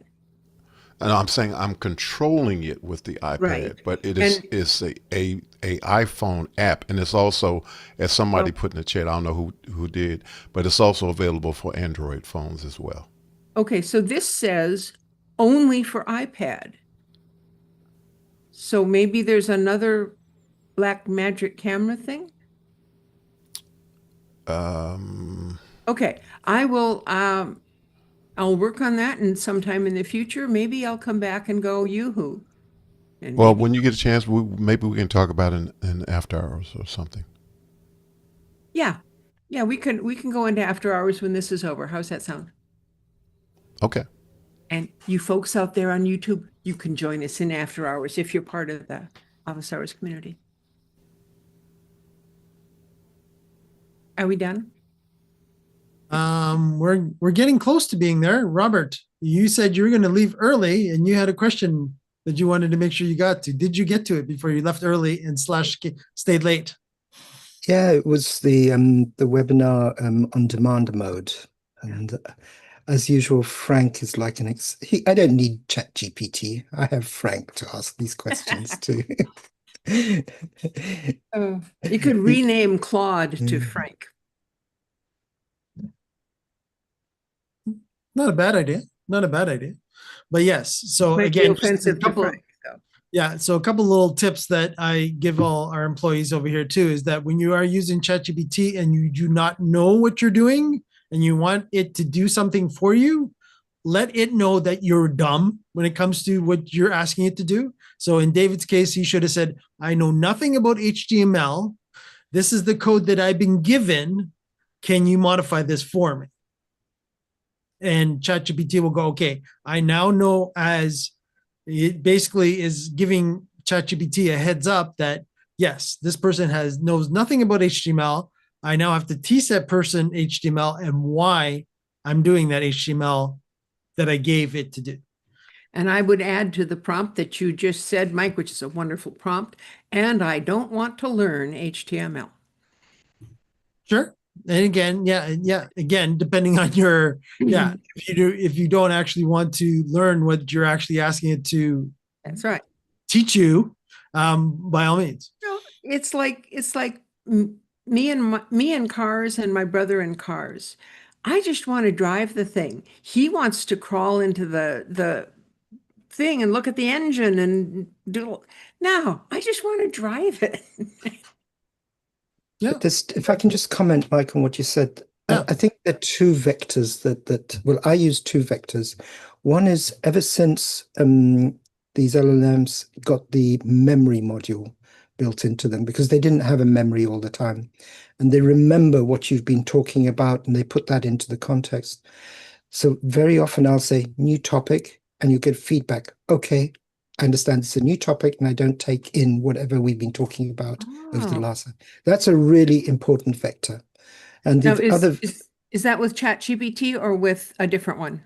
I actually use Grok, but it's no different. It's all of these LLMs got the memory at a certain point. I think it was about 6 months ago they started having the memory functionality. And so that's super important. And then the second thing is your persona, because it's learning about you all the time. And so if you keep changing your persona, it won't build the correct persona about you. And this is because we also have a dedicated machine just for the kids to use. And you can see how the personas get mixed up because they're using one account and their areas of interest are completely different. And so they do different things. And you can see that ChatGPT doesn't know how to differentiate between them. So at the moment, I haven't figured out how to make it differentiate without creating two separate accounts. I Right. really like rabbithole.chat, and everything that you start is a new topic. I mean, a new topic, a new person, whatever it is, it doesn't seem to have a memory about what's happened in the past. Of course, I'm on the free version where you can get 3 rabbit holes a day, but that's it. But as long as you're talking about the same thing, you're continuing on the same page, then it will remember what happened at the first and at the later. But once you say, okay, I want a new rabbit hole, closes out, and it's new and it's brand new. So maybe that would be a good one for your kids. Yeah. Robert, another tip that I use when it comes to the memory functionality, and again, I'm more perverse in ChatGPT more than Gronk, but in ChatGPT, what I will do is if I'm going through and then there's specific information that I want it to remember, I will say, save that to memory. So I'll actually command it to say, okay, what we've just been talking about right now, save that to memory. And then it says, and then it'll actually reply back to me, okay, yes, I've saved that to memory. And you can actually go into memory to actually see what it actually added from that in the memory to make sure that that information is correct. And I haven't seen, knock on wood, I haven't seen it actually put in wrong information at that particular point into memory from stuff that, the conversation that or whatever situation, whatever I'm asking ChatGPT to do at that particular point, and I want it to memorize, it does that. And when I'm asking ChatGPT to reference the memory, I will tell ChatGPT bluntly, reference the memory if you need any more information about me to add to do blah, whatever I have it doing at that particular point. So what is the difference between saving to memory and history? Because I use the history function in Grok, where I can go back and look at the list of topics that I have been talking about and pull out that history and sort of go back to that slot in time and then continue that conversation. But and there's also the copy, which we all know about. We can copy the response to something, which I usually do at the end of something if I'm doing a business plan or I'm doing a project, and I just put it into there. So what's the difference between the save to memory and the history? So the history may or may not be saved, where the memory would be more useful of, let's say, in a business situation, your company name, your position, your specific information that you will use every single time for every single document, let's say, that you have ChatGPT or the LLM make for you, would be good for memory, not history, right? Where history, you could actually be, okay, you're making one document per each history, but yet the memory could have the same information in the memory, and each history will then grab from the memory. So the memory is more like, this is a list of my variables that I want to use when you something like that. Correct. Yeah. So think of it more useful in that regards of common things that you always are doing in each history that it has to figure out, or you have to maybe spend a couple of extra, remember it's me type of a scenario. Why don't you remember that? If you run into that, why don't you remember that? It's because it's not in memory. It might be hidden in history, and it won't be smart enough to go into the history.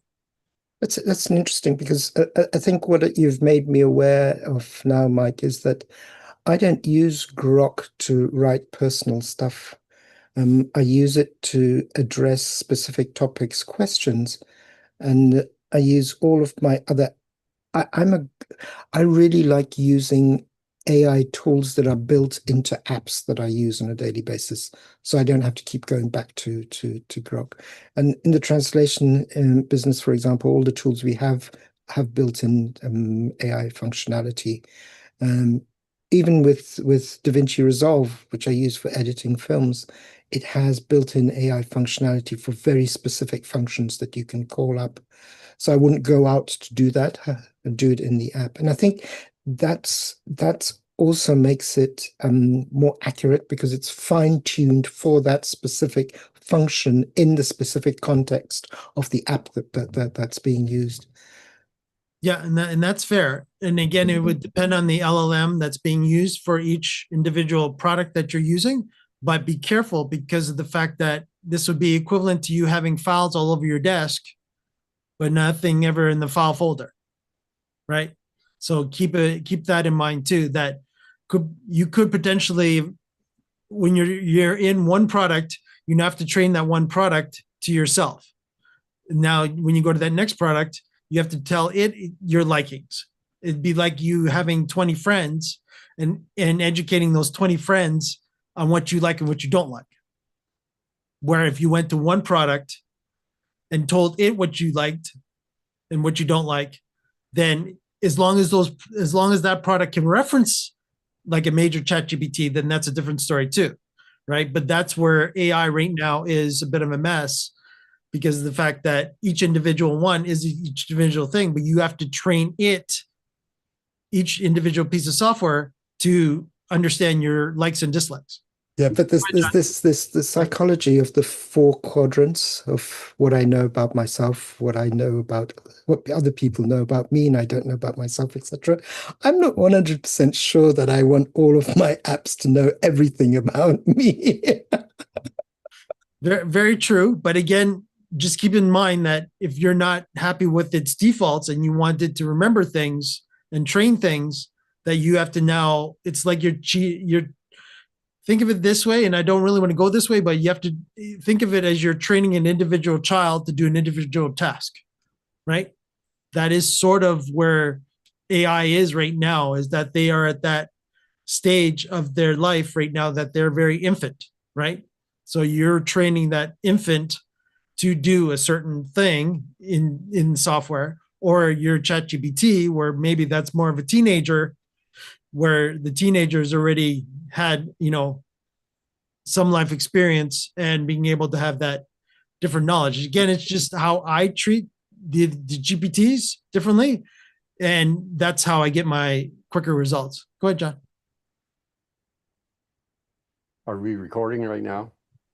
We're still live on YouTube, yes. Okay, well then I'll still just say it anyway. I want your Canadian friends, because I constantly have to tell my friends, each one of them individually, what I want and like and need, and they still ignore me. So I've been living in a chat GTP world. Just There you sorry. go. So John knows what I'm talking about. No, I'm kidding. And yes, he's picking us as Canadians again. We love you, Johnny. Okay. So all is good. It's a state of mind or a state. Wait, we won't go there. Right. And again, yeah. And Tolek is actually saying, would love to go to Poland. There we go. So Tolek wants to come to Poland, Robert. There you go. See? All right. We'll be in touch. Let me know when you're coming across to see your parents, and then we will just to hop across the border. That's right. That's right. Very cool. So how is John this week? Welcome, John. Doing fine. It's been a good week. The California State Parks mobile van got fixed, and we're doing some presentations with Mimo Live, and Zoom is alive and well. And I guess if you looked at the latest earnings, they're doing well. So that bodes well for everybody. Yeah. And if you caught the beginning of the show, Frank and I were complaining. Well, we weren't complaining. We were just concerned of all the outages that were happening all week.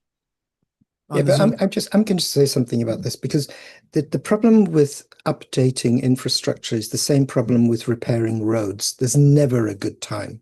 And so at this time, this month, as far as I can see, in summer when people are on vacation and the corporate world isn't working, is actually the best time for them to do all these updates and mess up things and fix them and get them running smoothly before we go into the season, which we call the conference season. Yeah. But there's Yeah. never a good time to fix roads. They're always, road works are always irritating. Yeah. And again, what they've got to do too, because I come from that world, 25 years ago, is that they've got to make sure that they plan it out and make sure that there's enough redundancy in the system to make sure that, everything is taken into consideration. But again, if, things are always going to happen and they may or may not have taken everything into consideration. And this is why we are seeing what we're seeing. I wouldn't be so harsh on them, Mike, because the people who, if you've worked in the service industry like I have all my life, I know that things have always broken down, things do break down, and things will always break down. And it's the question of how you approach fixing them. And it's really difficult to plan everything. I actually used Grok to plan one of our events and got such a detailed, it was so focused on individual grain items, it was impossible to use. I had to go back to it and say, listen, this is too granular for me. You need to summarize some of those things and give me big steps, big tasks, and not. So it really depends. I'm not sure that you can actually plan one thing 100%. No. There's never anything that's, plannable that's 100%. But I've done a lot of migrations for data centers in my lifetime, and a lot of them were major data centers, meaning, as in if we shut this down accidentally, they'll take down half the province in Canada. So I've been there, done that. And there was a lot of preparation to make sure, I've moved physical data centers from one physical location to another physical location and done it in an hour. And that was, racks and racks of equipment. So I feel for them. I really do, because I, been there, done that. So I can feel their pain. But again, if they don't have enough boots on the ground and don't have enough resources in place and redundancy to be able to do things that they would like to do, being double, triple, quadruple redundant, then it's going to bite them one way or another. It's just unfortunate. It's just the way it is, though. Go Or ahead, it's John. going to bite us because we're going to have to pay more for that service. True. Yeah, very true, John. Well, in terms of the department, redundancy department, and looking out for problems, if I can indulge, there's a small group here of one of my old days as a university professor. We had a class that actually produced international teleconferences, and our client was in fact IBM, and we had 300 sites. And one of the tasks that I assigned a person was to stand at a corner of a street of a power pole that was right next to the library, which is where the studio was, because if a car hit that, we did not have adequate generators to continue the show. And I was a professor, but I had the students up into teams. They were doing all stuff, and we were having our team meeting. And I said, I want to take care of this. And my student director said, of all the problems you need to worry about, why are you worrying about that telephone pole on the corner next to the library? I said, well, that's one that's obvious to me. If you have more important problems, bring them up next week. And they came back next week with a whole list of more important problems, things that we should be worrying about and knowing about. It did my academic goal. I had a problem. I saw the problem. The conference went off fine. Nobody ran into the pole, and everything was happy. 4 weeks later, luckily we weren't doing a show and the university wasn't doing anything special. A car did hit that pole, knocked it out, knocked the building out for 3 days. And so all my students go, it could have happened. You're right. It could have happened. Yeah, But sorry, John, if I can just continue your thinking, but this is the the challenge when you're working on these risk analysis, because the two dimensions that need to be taken into account, the probability of it happening and the effect that it will have if it does happen. Yeah. And most of us only look at one of them. Yeah. No, actually, it's hard to put it into the practice. My significant other, my wife, and we go through this discussion all the time because she wants to do the most cost-effective thing, and sometimes there's a risk assigned with that. The biggest example is we don't book a flight through, we'll do a flight and then we'll do a separate ticket because they're somewhat better. I said, well, but if we book it all the way through, there is some obligation of the airline to help us get through our end spot. And we've been bit by that, where had we bought the ticket one way for slightly more money, we would have had some protections. But then she could point out all the times that we saved money by doing these crazy things with airline tickets.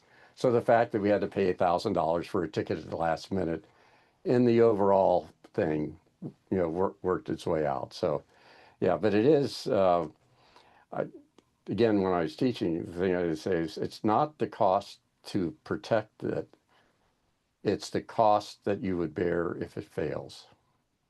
And that could be, if in this case here, again, you're getting more part of my lecture. With a student assistant being paid work study wages, to have somebody there with a flag to make a car, hopefully stop, would cost me $6 an hour. If we lost that unit, it was a $45,000 contract, which we would lose, or we'd have to do it again, and that university expense because we didn't have insurance. So, to me, the $6 flag waiver was worth the 40,000, better than the $40,000 if it failed. Absolutely. But you could, so that conference, another thing, what do you plan for? We did another conference we were doing, and CNN was our client, and CNN has lots of satellites. So they said we could use a satellite for this teleconference to make an international call. You'll find it interesting. It was CNN Newsroom, which was a news program aimed for high school students that was recorded in the middle of the night, and then schools would play it the next morning. Turns out playing it in the middle of the night was the middle of the day in the Soviet Union, and was heavily watched in the Soviet Union, and was being used for learning English because it was aimed at high school students. Our largest audience outside the country was Finland, which was obvious there, and a lot of Russian speaking. And so we decided that we would use their bird to bring them into the teleconference. Everything's working fine. Everything's great. We're getting ready to go on our break. We lose the satellite connection. We're trying to get it figured out. So we post a sign that says, okay, we can't say Finland call home. We said, international receivers, please contact this number, because the only international people we were talking to was Finland. Turns out we were talking to many more international people than we realized. We had 5 phone calls of people going, why did you want us to call? But that was an unexpected thing. The bird switched on us. CNN gave us a bird, but if it was real news, they took it like that, and then we had to change the coordinates. Things happen in live production. Sure do. Sure do. And you can only go so far as pretending or not pretending, planning, there's the word, that to make sure that you can do your redundancy as much as possible. I know when, again, John was bringing up, you were talking about ESPN, John, right? Yeah. Yeah. When I did FIFA, we were working with ESPN as well. And we were working with CNN, but the birds, CNN was the satellite, not their satellites. They rent time on them for their news, and they have them reserved. But ESPN does the same. The reason I know that is ESPN were the birds that we used when we broadcast my wedding via satellite. Right. Yeah. So when I did the FIFA event, what we ended up doing, because it was mandated by ESPN and by the license holders, aka FIFA, that we had a redundancy of, again, to me, my primary was via fiber, Again, this was many, many years ago, and when fiber was just coming out and nobody was using fiber. And the other one was via satellite, like John is talking about. And again, we actually did redundant satellite feeds. So we actually had the location of that actually was sending up the main feed to the satellite was actually sending it up to 2. So that because again, I was the only lucky one to actually do fiber because fiber was so new and none of the other licensee holders at the time did not have that technology. So they actually had to point at 2 different satellites to make sure that they didn't, if they did have a problem with the satellite feed coming from one, that they had the redundancy of the other one. And it was again 2 different physical satellites and 2 different geographical locations as well, because of rain fade and all that fun stuff. But we can get into that. That's a whole other kettle of wax. And I saw John smile as soon as I said that. Well, the world was different when we couldn't just dial up a Zoom number and transport our media that way. Absolutely. Without a doubt in your mind, that is so correct. It is so much easier now. The amount of planning that had to get done for a satellite, yeah, weeks. Not oh yeah, I want to meet with Lois right now. Click here, and all of a sudden I'm in a Zoom meeting. Right. Exactly. And Lois, I hope that was a helpful, just to get back to Lois's situation with the Blackmagic camera. Yes. And again, Talek did remind everybody that Lois does need, unfortunately, a capture card. So that would definitely. I'm going to ask Talek if after we're done with this meeting, he can go into after hours and tell me what the heck a capture card is. I don't want to stay in this meeting that long, but. Yeah, and Lois, I already let you know in chat what that was. So there you go. I got on Zoom so I could chat with him. Welcome to the Blackmagic rabbit hole, Lois. I'm not actually sure I need that, but I don't see how I can make my iPhone zoom out when it's in that position that it's in. That's what I would want it to do, is to, instead of making me this big, to, make me this. You need to step back and ask, is this the right solution to the goal that you're trying to achieve? I think the right solution to the goal was, if I decide to settle on that, is to move my computer further away. So when I hang it on my computer, it's as I want it. But then I would be way back there when I didn't have the iPhone on. I don't know. I think I'll just ignore the whole darn thing and say, it was lovely talking to you, gentlemen, but I'm going to go away. Likewise. Thanks. Nice. Bye.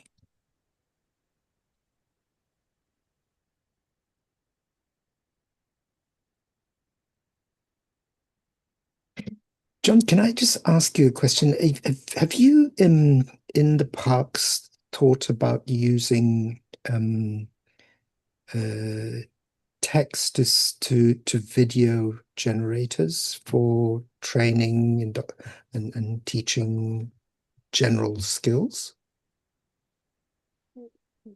You're teaching things to the students that our interpreters are speaking to, or to the interpretation staff to improve their presentations? Which are you thinking of? It's mainly to do with skills, because I'll tell you the context of my question. I run workshops every year for interpreters to improve their skills. And we've been working a lot on getting their audio quality up, because interpreters probably have the worst audio quality on all of the meeting attendees that I come across. And the reason is that they never listen to themselves. They never have to. Yeah. And part of that, I found that I'm repeating a lot of the work over and over again. So I've been working with Synthesia and Hygen tools to generate some training material, which is text to video, of course. And it can be, and I've looked and realized that the workflow, when it comes to translating the text and getting it right in the speech part of the video, is actually quite a complicated process, if you want to do it right. Because the initial feedback I got was if you throw it out there without having it proofread and by someone, you get the word that is being used is gosh, I've lost the word. It turns out that it's non-business language. It's very just a normal street type language translation. Okay, well, let me do a little disclaimer here, and because I know where you're going, but it's a artifact of the California State Parks. The California State Parks has rangers, and park rangers are gun officers, but they also protect the park, and they're supposed to work as naturalists. And those are the same thing for rangers in the national parks. In California, the Police Officers Association has said anybody who's a ranger is a police officer. So when we have a person in a park who's not a law enforcement person, but they're working with people, they become interpreters. So they're interpreting the park. So we're not doing interpretation, although we do have some rangers who are bilingual, multilingual, and we do provide interpreters with Zoom in the way that you do. So I don't know whether, but the discussion you have is that we do use a process of when the ranger interpreter is doing a Zoom field trip with this classroom, they record it, and then we have them look at that afterwards. No amount of coaching or talking or saying you should do this has worked. We still have the same problem people had before. When they hear their voice, I don't know if your interpreters do, but when they hear their voice, it doesn't sound like them.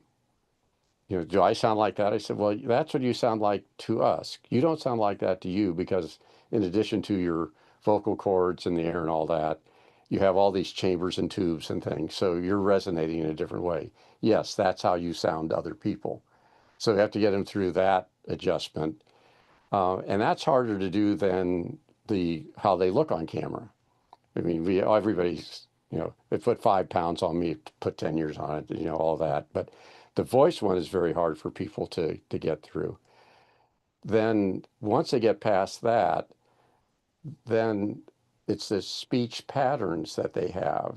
And one of the challenges that we had to come across is that when they're on a Zoom call and they're in front of a class, they sort of get into a teacher mode. And I'll get Marshall McLuhan studies here. This is going to be academic, between hot medium and cold medium. But it's important that when they're in a Zoom call, working with students, trying to tell them about the parks and the animals and that should be more a conversation, like you're talking to your friend, than making a presentation. And many times when they're in the park with a group around, it almost is a presentation because it's a large crowd and they're walking. So our training needs are ones that are how do we take people who are very devoted to what they're doing, very knowledgeable, and have experience both working face to face with people, but not as familiar with working remotely, and then even more, not as experienced in K-12 settings per se, because everybody, when they do a presentation to a classroom, they remember what they were like when they were in 4th grade. And we have to convince some of our people, 4th graders today may not be exactly like 4th graders. I can't even remember what I was like in a 4th grade, but I'm sure if the 4th grader of me in whatever year that was dropped into a 4th grade school today, I'd feel I was on an alien planet.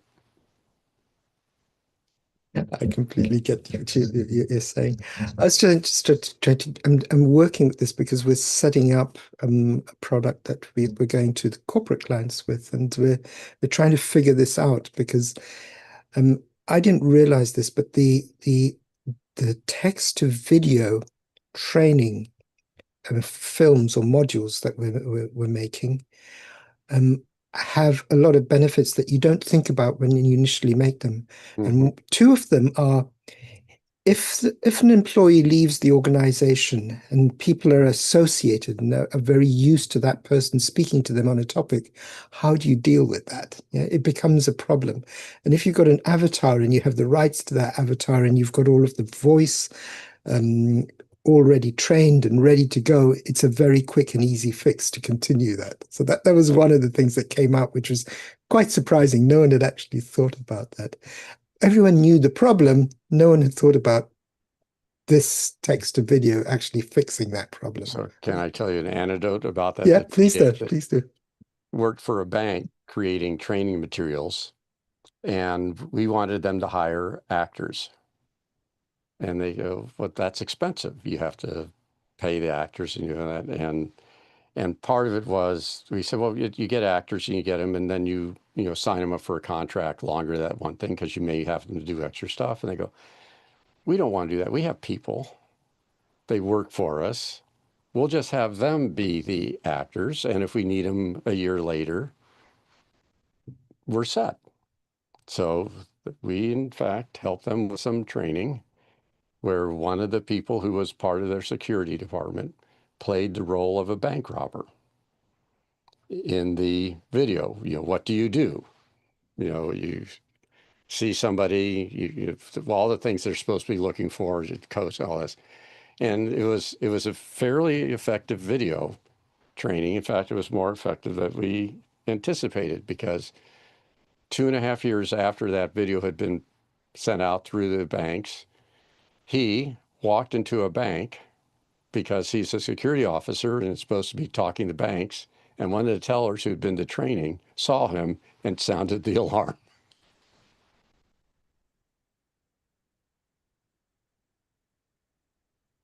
Which was, so yes, the same issue here, but a different light, yes. So yeah, there's some advantages, although that's why a lot of the talent people are upset with the avatars, because it's going to take their jobs away. But Going to take their jobs away. It's going to take it. Well, it'll change the way they do their jobs. That's for sure. Because selling your rights to your persona is also going to be a business. In the same way that expect a lot of that for me. I don't think I value my persona in my red bicycle T-shirt. And anybody who wants my persona, it's going for a sale today. And my wife is here telling me I have tasks to do. Always fun dropping on the Zoom Test Kitchen. Perfect good to segue, see John. you, John. Bye. And just so you're aware, your sound suddenly improved and became very clear. I don't know what you did. You did something. I can't hear you, John. Yeah, what I did is put the microphone in front of me. Okay. It's amazing when that happens. Things happen, and if you don't think about it, it's going to get you every time. I've changed microphones. What I used to do is I forgot to take this off, which was my desk cover. But now, I don't know if I could zoom out. Anyway, yeah, I have my microphone on an arm, and to be able to see my keyboard, I move the microphone to the side, and then I forgot that I didn't bring it back. I just wanted you to know, because I noticed a change and I was looking at you and I said, I didn't see you do anything. So Yeah. The comment, "I don't see you doing anything," is one I usually hear from my colleagues, but that has a whole different connotation. They just never see me working. You guys have a great rest of your day. Good one, John. Thank you. Take care. Have a good weekend. Excellent. And this is the point where I'm going to say that I'm going to drop off. I'm just done. So 2 hours, Robert. 2 hours only. Yeah. It was only because I finished an event just before midnight. And then at 3 o'clock, I had to wake up to take my daughter to the airport because she was leaving on a flight. So I just got caught up in a little one-off situation. So I'm going to have a good night's sleep. Excellent. Thanks for coming, Robert. Appreciate Thank you, it. Mike. And John and I are definitely looking forward to that Lord Zoom Lounge event coming soon in September. Yep, in September. And I'm looking forward to John coming up with some suggestions on an app for the chat. Oh, an app for the chat. Yeah. Mr. Drinkwater, did you hear that? App for the chat. and say that, and it appears. John has already written it. He's just testing it now. What I was going to say, no chance whatsoever, Robert, ever, because you can't do that. You would probably have to have a separate video SDK doing it. That's what I would have said. However, if you keep the tape rolling long enough, I have just started an RTMS conversation with Zoom inside this app. Oh, which I've never been able to do before. So I have, so the RTMS, just a reminder for those people that really didn't want to know, the RTMS is a real-time media sludge, or stream if it works, but it's been sludge for us most of the time, which is supposed to be a server service that will send you video feeds from, a bit like Zoom ISO, can also send you live transcripts, and they're suggesting at one time in the future, just for Robert, they might be adding chat as well. Well, I don't know where it came from because I've not heard anything from the RTMS team, but there are now RTMS function calls inside the app SDK, and I didn't know they were there.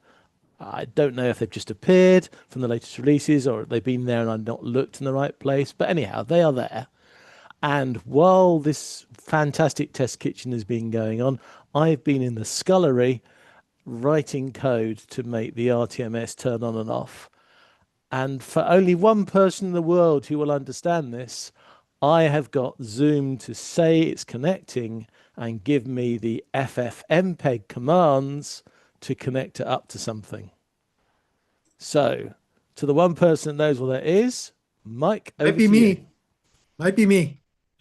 And I'll do my reaction again. Hold on. It's worth doing more than once. Oh, and Robert went boo. I didn't go boo. I just said I don't know. Wrong reaction. Sorry. Yeah, that's okay. No. So that's very cool, John. You've gotten further since we've last talked about this yesterday, day before. I've got further in the last 4 hours, yes. So excellent. It could be possible now, and this is where we hopefully get Rob's interest back again, because at the moment he's wondering what we're talking about, and I don't blame him because probably half the internet as well. So RTMS allows me to take a video stream down, but if I can take a video stream like, my face or whatever, but I can also take down the transcript at the same time. If you've got those two pieces of data and you can feed them into something, there are loads and loads of opportunities for apps and whatever that people could do to take that live data and make use of it. And I mean live. I'm not talking about taking transcripts afterwards, which I know a lot of developers have been playing around with. I'm not talking about taking the recordings afterwards. I'm talking about taking them live as they happen. So as the transcript is being decoded and written, that's transcript. And yes, I don't know how we're going to get multiple languages, which is going to be the next question, isn't it? So the transcript is at least coming down to me and I can then process that. So if Zoom's department for YouTube is closed at the moment, it could be possible that with FFmpeg, if we have the transcript and we have the video feed, we may be able to FFmpeg our own version to send to Zoom. So it has proper subtitles in the subtitles things, not burned in. Yeah, and close, John. But yeah, keep going. And the fact that I've got it working is just, and also I understand it more as well, which is that's always the problem with Zoom apps. You've got to understand how the blasted thing works first before you can do anything. So now I understand it, and now I'm getting some feedback from the app when I'm asking for RTMS to work. Yeah. So just for Robert. Yeah. So just for Robert, translate, please. So just for Robert's sake, where Robert will love this. So as we are on YouTube right now, and of course, for me to have, I turned it on at the very beginning where I told it to show captions for myself for a little bit, and then it automatically now is burning into YouTube. Right. So what this will now do is this will actually be able to, if John has been able to bring down the actual transcription from Zoom, that data now can be sent properly to YouTube, because now we can use FFmpeg to properly send it to the CC button. And then it's activated on there instead of it being burned in. So then it becomes part of the RTMP feed that you now have a captioning feed also coming down that same pipe, which Zoom is not doing currently right now, which is why it's forcing it to be burnt in. So now, if Robert says multiple languages, hold that thought. Go ahead, John. It could be possible.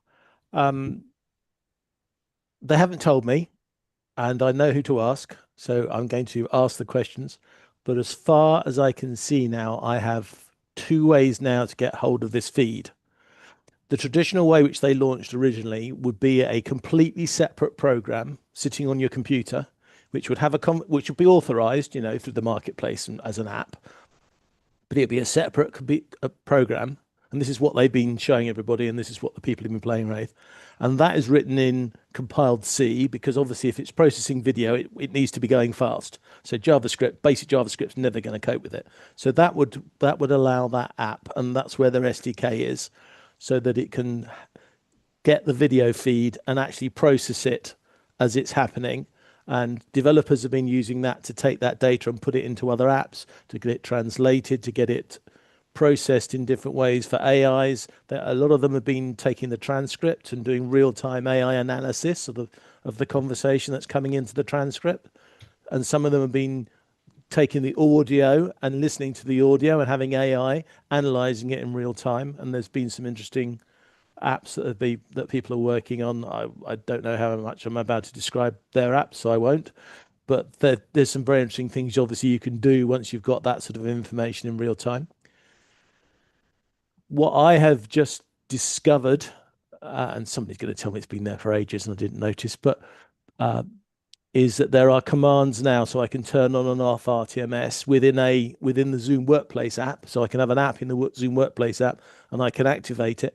Now I don't expect that I can read the data, and in fact, the way it's been set out to me, it doesn't send the data to me like it did in the separate app. But what it does do, it gives me all the URLs for where the data is and what the codes are, etc., etc. So if I gave that to FFmpeg, and I've got good old AI Claude working with me here,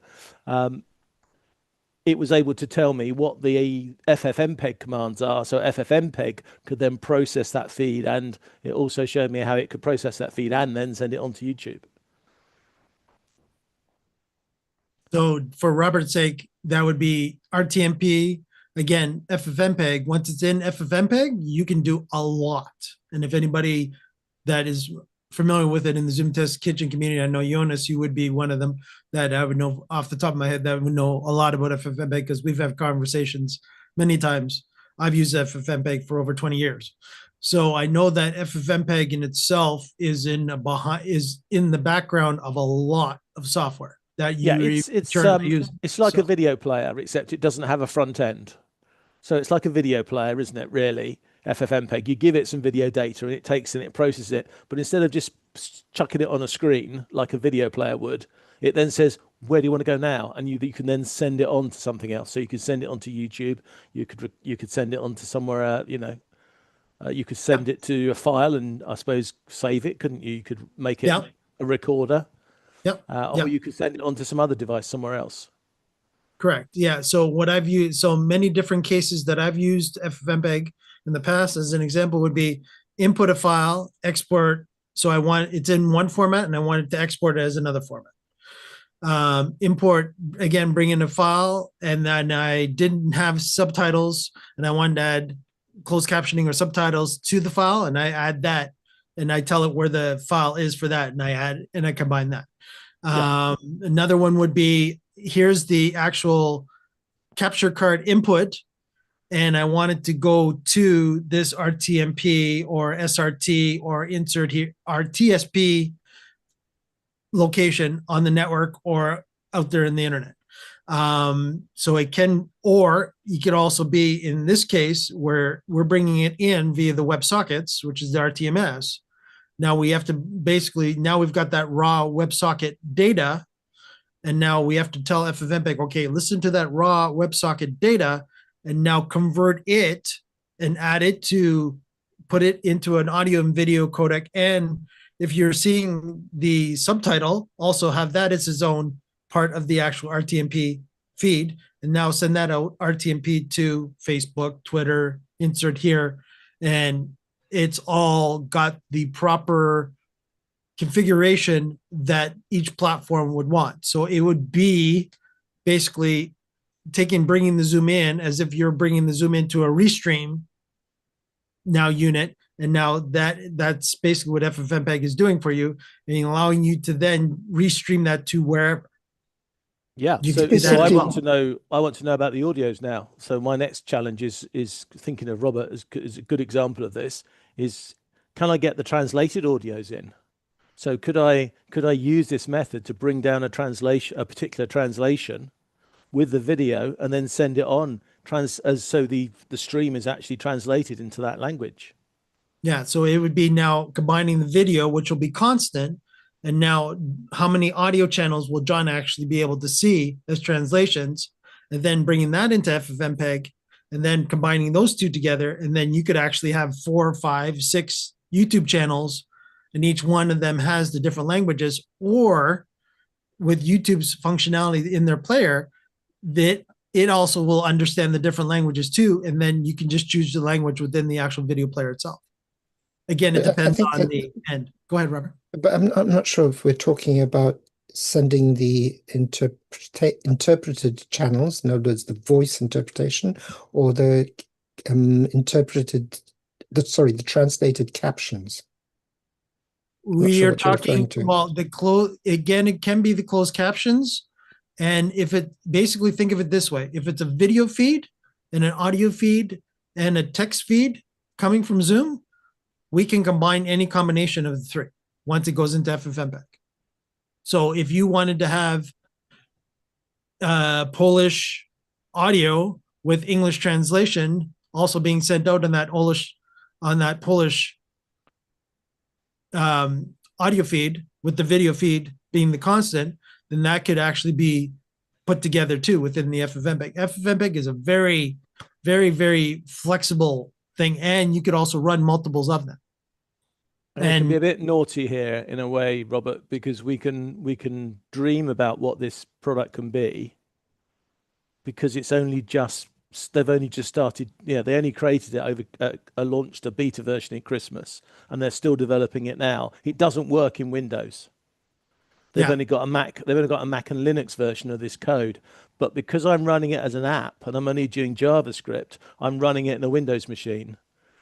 But I can't process the audio. I have to, and the video, I've got to give it to FFmpeg. I've got to give it to a piece of software to process it for me, because the libraries for processing it aren't available outside Mac and Linux at the moment. But yes, and I'm quite excited because I'm throwing my arms around a lot.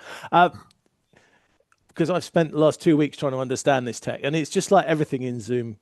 And once you understand it, it really comes easy, but it's the amount of time you have to develop into understanding it and making sense of it, how they've made it, and then look at the world you want to put it in and work out how to connect the two together. And that's the challenging thing about the whole thing. Where in the YouTube player do you have the option to be able to stream different audio channels for the different languages? I'm actually checking that, Robert, right now as we speak. Because again, I am monitoring YouTube. Hello, everybody on YouTube. So thanks for continuing to be with us. Right now, because we're only sending English, I believe it's only going to show us English. But I'm pretty sure where it would be as a choice would be within the actual setting cog. There would be another additional option in here. I haven't seen that, and I haven't read about that channel being available in the YouTube player. Yeah, I would have to talk with our mutual friend now. El will be able to tell us, because I don't know if YouTube has a capability, but it might be certain content delivery networks. The technology is there as far as receiving content delivery networks. there are content delivery networks that can receive multiple audio files, and you'd be able to choose that within the player. But I don't know. With the late, again, Eel keeps up to date when it comes to the latest when it comes to the player on YouTube, and he would be able to go, yeah, and this is how you do it. It's available so for certain creators. It's not available generally. I've just chat GPT'd it. there you go, Robert. So again, is it depending on subscriber? Did it say, or is it says something it was rolled out in 2023 for certain creators. Okay. That's what I've heard, but I haven't come across it. I haven't seen it being used. I haven't found anyone who can talk about it. No, but even if you had to stream one language, if you've got the ability to take the data live. I mean, this is like opening up a do-it-yourself production studio. To be able to, instead of relying on Zoom OSC and ISO, if you can go to Zoom with some apps and you can get some URLs of where you can FFmpeg or another software can go and grab the audio data and the video data and send it on to some other app. This opens up so many different uses that you could make of this. Yeah, I can see that. I can see the benefits. I'm just saying that from the player point of view, I know of one player that does that, but this isn't I haven't seen it on YouTube yet. It says YouTube does have a feature called multi-language audio for live streams. That's what it's called. Yeah, I know it has it, but no one's seen it. Yeah, you got me curious, Robert. I'm going to go see if I can find it. All right. But I know what, so an example would be a lot of our CBC would broadcast live events to YouTube. And what they will do is within their same account is they will give you 3 different versions of the feed. They will give you English only, French only, and they will also give you an ASL one. And they would be streaming those 3, where easily the video is going to be constant on all 3, but now you would be able to then just break apart the audio into individual one if you wanted to. What John is saying, video isn't actually the same because you're coding it and sending it out as separate streams. Not well. Again, it depends on if you wanted to make the lower thirds and everything and graphics, everything to be also in that different language. That's a different story.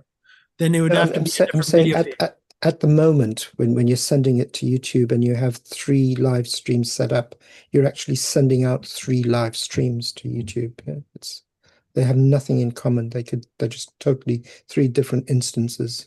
Correct. Yeah, they would have to be 3 different RTMP stream keys into the actual feed that would be pointing to different shows on YouTube, live shows. So yeah, I am seeing it here where you'd have to sign into the YouTube studio, and on the left, you'll see languages, and then you should be able to do add language.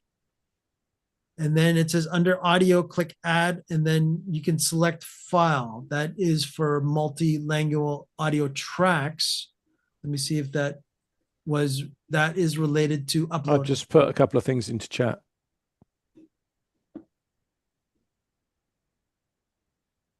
It gives me the FFmpeg commands to be able to send 2 languages at the same time. Yep. Yeah, that would be what you would that actual FFmpeg. I won't post that necessarily, unfortunately, for our friends on YouTube, because it's gonna be too long, and B, if you do want to get in touch with John and I, we can definitely talk to you more about this. But that is basically what John gave you there, Robert. You could do with any video file. Now the difference you would have to do there is where you see video underscore input.mp4, that could actually be a capture card port if you wanted it to. But that identical feed right there will get you to YouTube. But what's neat about this is if you can get in software Zoom to give you a link, and then you can use an FFmpeg software, this means you could do all of this process without any hardware at all, and you could just use software tools on that. Yeah. Obviously opens it up to a lot of people. Yeah. So again, where FFmpeg will become a bit of a bottleneck, and I'll use that term loosely, is basically the more transcoding it has to do, the more CPU and GPU it will utilize. FFmpeg knows about NVIDIA. FFmpeg knows about all the different GPUs out there. So if you can offload onto the GPUs, that is suggested. Again, it will limit it to if your GPU can handle the codec that you're sending to it, of course. So if you're trying to do the latest codec of AV1, you'd have to make sure that the actual card itself has AV1 codec capabilities on it, as an example, which is fairly new with the newer GPUs out in the market. But yes, so if you want to do H.264, or H.265, HEVC, and use the GPU right now, you could actually, with an additional flag that you would actually put in that FFmpeg command that John posted to our chat here, basically says, yeah, make sure to look for the NVIDIA GPU and utilize its brain instead of trying to use all the cores, the actual CPU cores locally on the machine. And to answer your original question, the answer is no. However, if we wind the clock forward, they are supposed to be adding live chat into this same RTMS feed. So they're going to use this RTMS feed so you'll also be able to grab the live chat. So if I can grab the live chat from this, then I would be able to start having those apps that could communicate with people. I think the neatest thing would be if I can get the chat feed from Zoom, I could then create a better layout of all the chat boxes than the one that they give us at the moment. But how does this work with the app that only David has at the moment in test mode, where he can display the feeds from the chat and from the Q&A? Okay, so there's a lot of politics here, so I'm going to have to be really, really careful what I say. But let's just say that there are many groups within Zoom, and we always use this as an excuse of why the YouTube doesn't work the same as everybody else, because there's lots of different divisions in Zoom. They're all doing their little bit and their little niche, fulfilling their little edict. And now and again they bump into each other and overlap each other, and nobody in Zoom probably even realizes they do it because they just carry on getting in their own little world. The production program that David's got and is still buried somewhere in other people's things comes out of Andy and his leftover liminal people. So I think the polite way to say it is they've got their own way of talking to Zoom at the top, because they've had this information, most of this information, for ages, because they had it through Zoom ISO and Zoom OSC. So they've had a lot of this data already, and they've put apps together to process that data because they've been pushed along by Zoomtopia and other things to do things for them. Then you've got the criminals, who are the people that don't even work for Zoom. And I call them criminals with lightheartedly, because what they did is they took the web version of Zoom SDK, effectively the web version of Zoom, and they hijacked the code out of Zoom by screen scraping it. So basically they got the chat because they had a Chrome app sitting in the browser, and it just watched the box. In fact, I was challenged to do the hand raised app. I hacked it the same way. I got the Chrome version of the Chrome browser version of Zoom running, and then I wrote a Chrome app to sit there and watch the participants window and tell me when somebody raised their hands. And that's the first way I got the app to work, so I could tell the guy that had the problem that I knew it was possible. So they're doing that way. And then in the developers environment, you've got the developers doing their stuff. And then there was a lot of them they are. A lot of them are taking video outputs, and they're taking transcripts, and they're taking chat, and they're doing some amazing things. I won't explain what they're doing because I don't know what they want to tell everybody about, what they keep quiet. But you can imagine that once you've got that information, you can use it with AI and analysis and CRMs. There's loads of stuff you can do with that. So of course, the next stage for the developers community was, ooh, wouldn't it be fun if we got this data live? So instead of doing all this clever analysis after the fact, why can't we do it during the fact? Couldn't there be a yeah, I can think of an example which I'm allowed to talk about because it exists. There's an app in the marketplace who you run the app, and then if somebody speaks, it actually analyzes their speech in real time. And I don't know if it takes the audio and decodes it itself, or it takes the transcript and decodes the transcript, but I know that it does analysis of the speech and it reports that back in real time. So there's a lot of really exciting things that could be done here.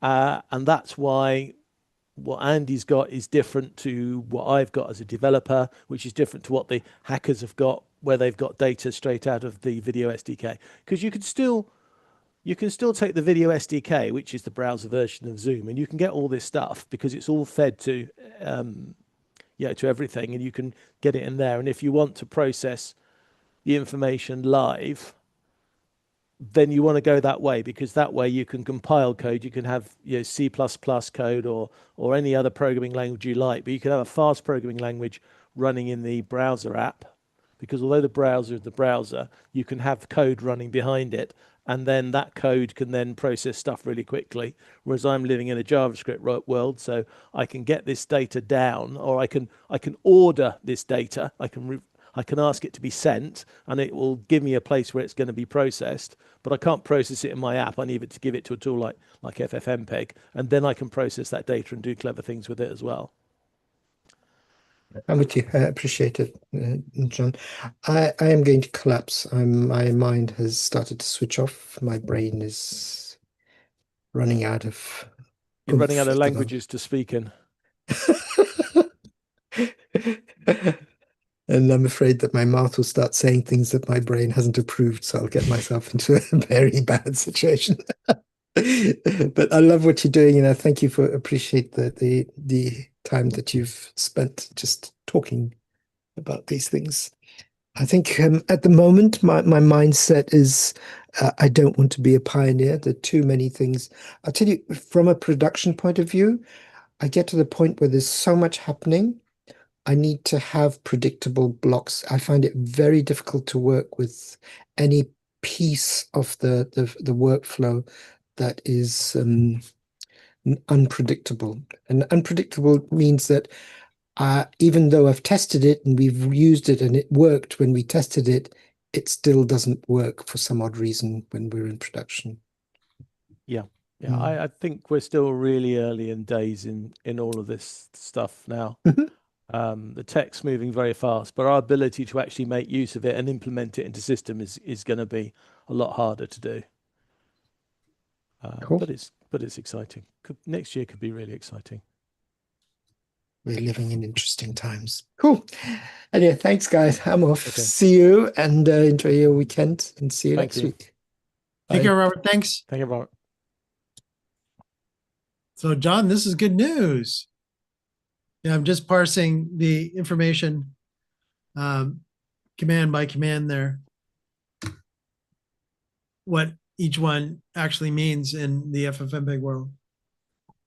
But okay, so let me do this quick little thing to let everybody know on YouTube that it's getting to that time of the day. Again, John and I will be sitting here chatting, and of course, if you want to join us in the living room, by all means. But we're getting close to wrapping up, so let me throw this at you.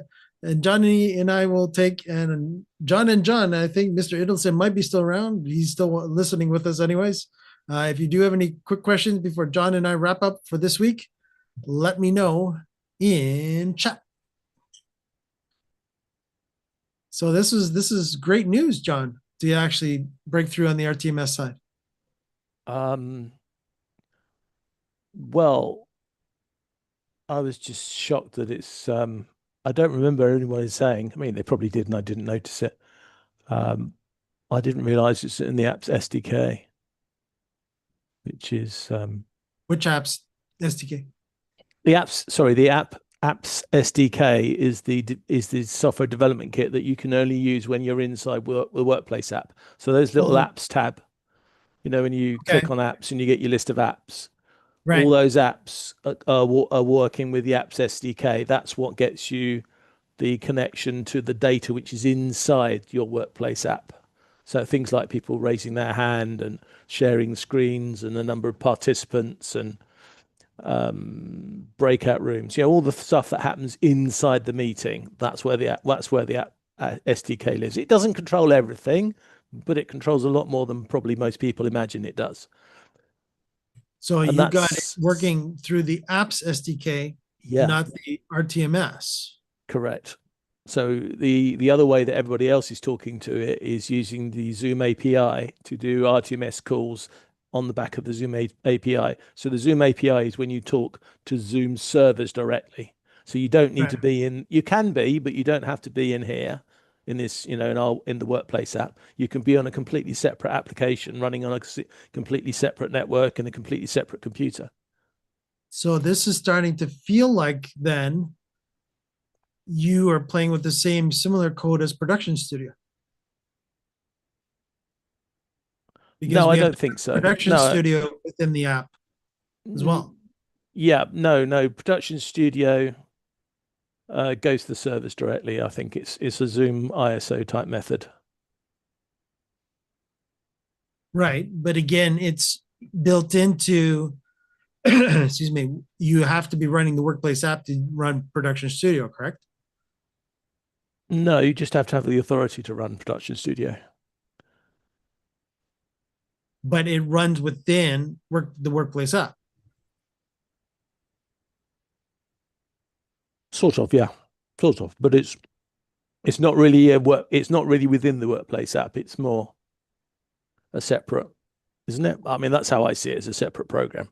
Yeah, I know. I'm just trying to wrap my head around what the you one found. thing that will the one thing that will confuse everybody, and I always have to do a second take, is that all these apps, wherever they're going to exist, on every machine, wherever they're going to exist in the world, they have to have a conversation with the marketplace. Because unless they go to the marketplace, they can't have that authentication conversation, which will give them the encryption keys they need to have a conversation with Zoom.us. So if you want to get a list of all the meetings that you've got next week, you need to go to the marketplace, get the authority from the marketplace, so you get your encryption keys, and then you can ask Zoom, what are your meetings, and you've got the encryption keys to send with that request. Because if you don't send your encryption keys with that request, the request is ignored. And also with that, by sending that request with your authentication key, that also allows Zoom to see who you are, because it's not just authentication, it's also an identification as well. Right. So, and I'm hitting the very lukewarm lager because of all this stuff I've done today. John's doing a quick celebration, is what he's telling us. Yes, absolutely. Yeah. Because so I'm like Robert. I may reduce myself to one language, and I'll probably just start talking HTML or something next. Right. All right. So I'll just do one more time, a quick little thing going. All right. So YouTube, last call for all our friends, and we've got 80 of you watching. So if you are interested in asking John and I any quick questions before we disappear, please let us know in chat, and we'll talk about them before we wrap up for this week's show. Yeah, and if you've got any good challenges for Lord Zoom Labs, then I'd love to hear it. Yeah, we could talk about them on the either the Lord Zoom Lounge show or in the Zoom. Lord Zoom Labs on Mondays, Lord Zoom Live on Tuesday, where we talk about things, and then we've got the Developers Lab on Wednesdays now. Right. So it depends how you want to be confused. You can be confused on Monday with a deep dive into something. You can be confused in Tuesday with a strategic dive into something, or you can be confused in Wednesdays with a coding dive into something.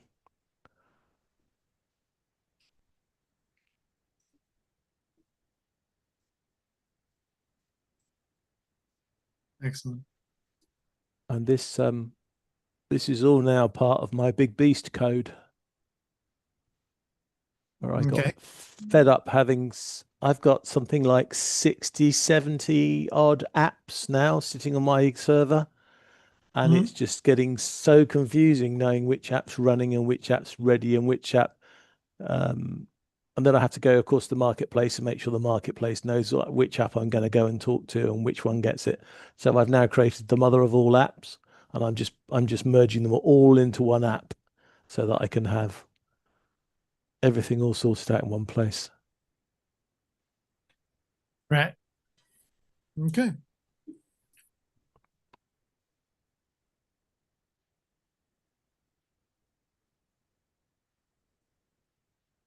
So everybody is quiet, and you and I are quiet, and we're the only ones here. So let us wrap it up for this week. And I'm not seeing anything left in chat. So, and even though we do have seven of you watching still, if you do have any quick questions, last call on that.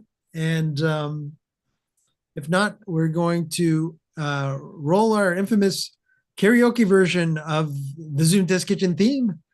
And this week, it's going to be my choice this week. I'm going to choose this one this week. And it is going to be the quote unquote, as I've been told by Sunu, it is the metal version. Ooh, the metal version. For all you heavy meddlers out there, and we'll send this out a bit to our friends out there that love Ozzy Osbourne. So here we go, Zoom Test Kitchen. On that note, we will click everything and enjoy.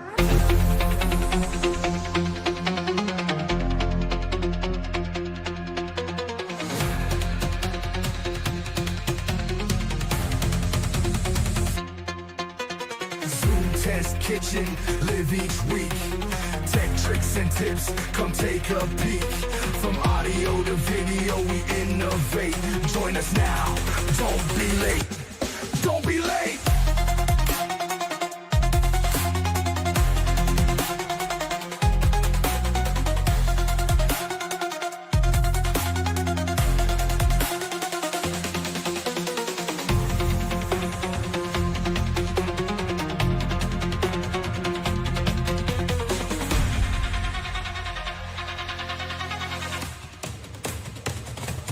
Don't be late.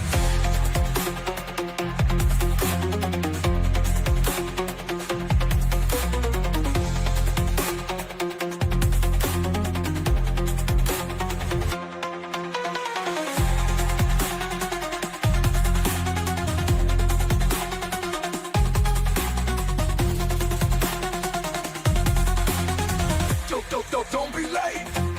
Don't be late.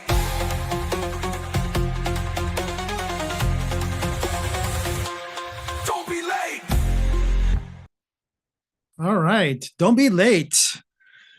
Cool. That was the metal version. All right. I want to thank everyone for joining us this week. Don't forget to like and subscribe to our channel to let YouTube know how much you like our content. And don't forget, we're here every Friday at 3 p.m. Eastern, 12 p.m. Pacific, and check your local listings in your own time zones to match up to that. And don't forget, we're here every week, and it's every week on Fridays. And don't forget to join us next week, which we'll actually have Josh Bragg, and we'll confirm that through our Discord and our newsletter, as well as on the YouTube thumbnail. If Josh Bragg will be for sure joining us next week for a special edition of the Zoom Test Kitchen. Take care, YouTube.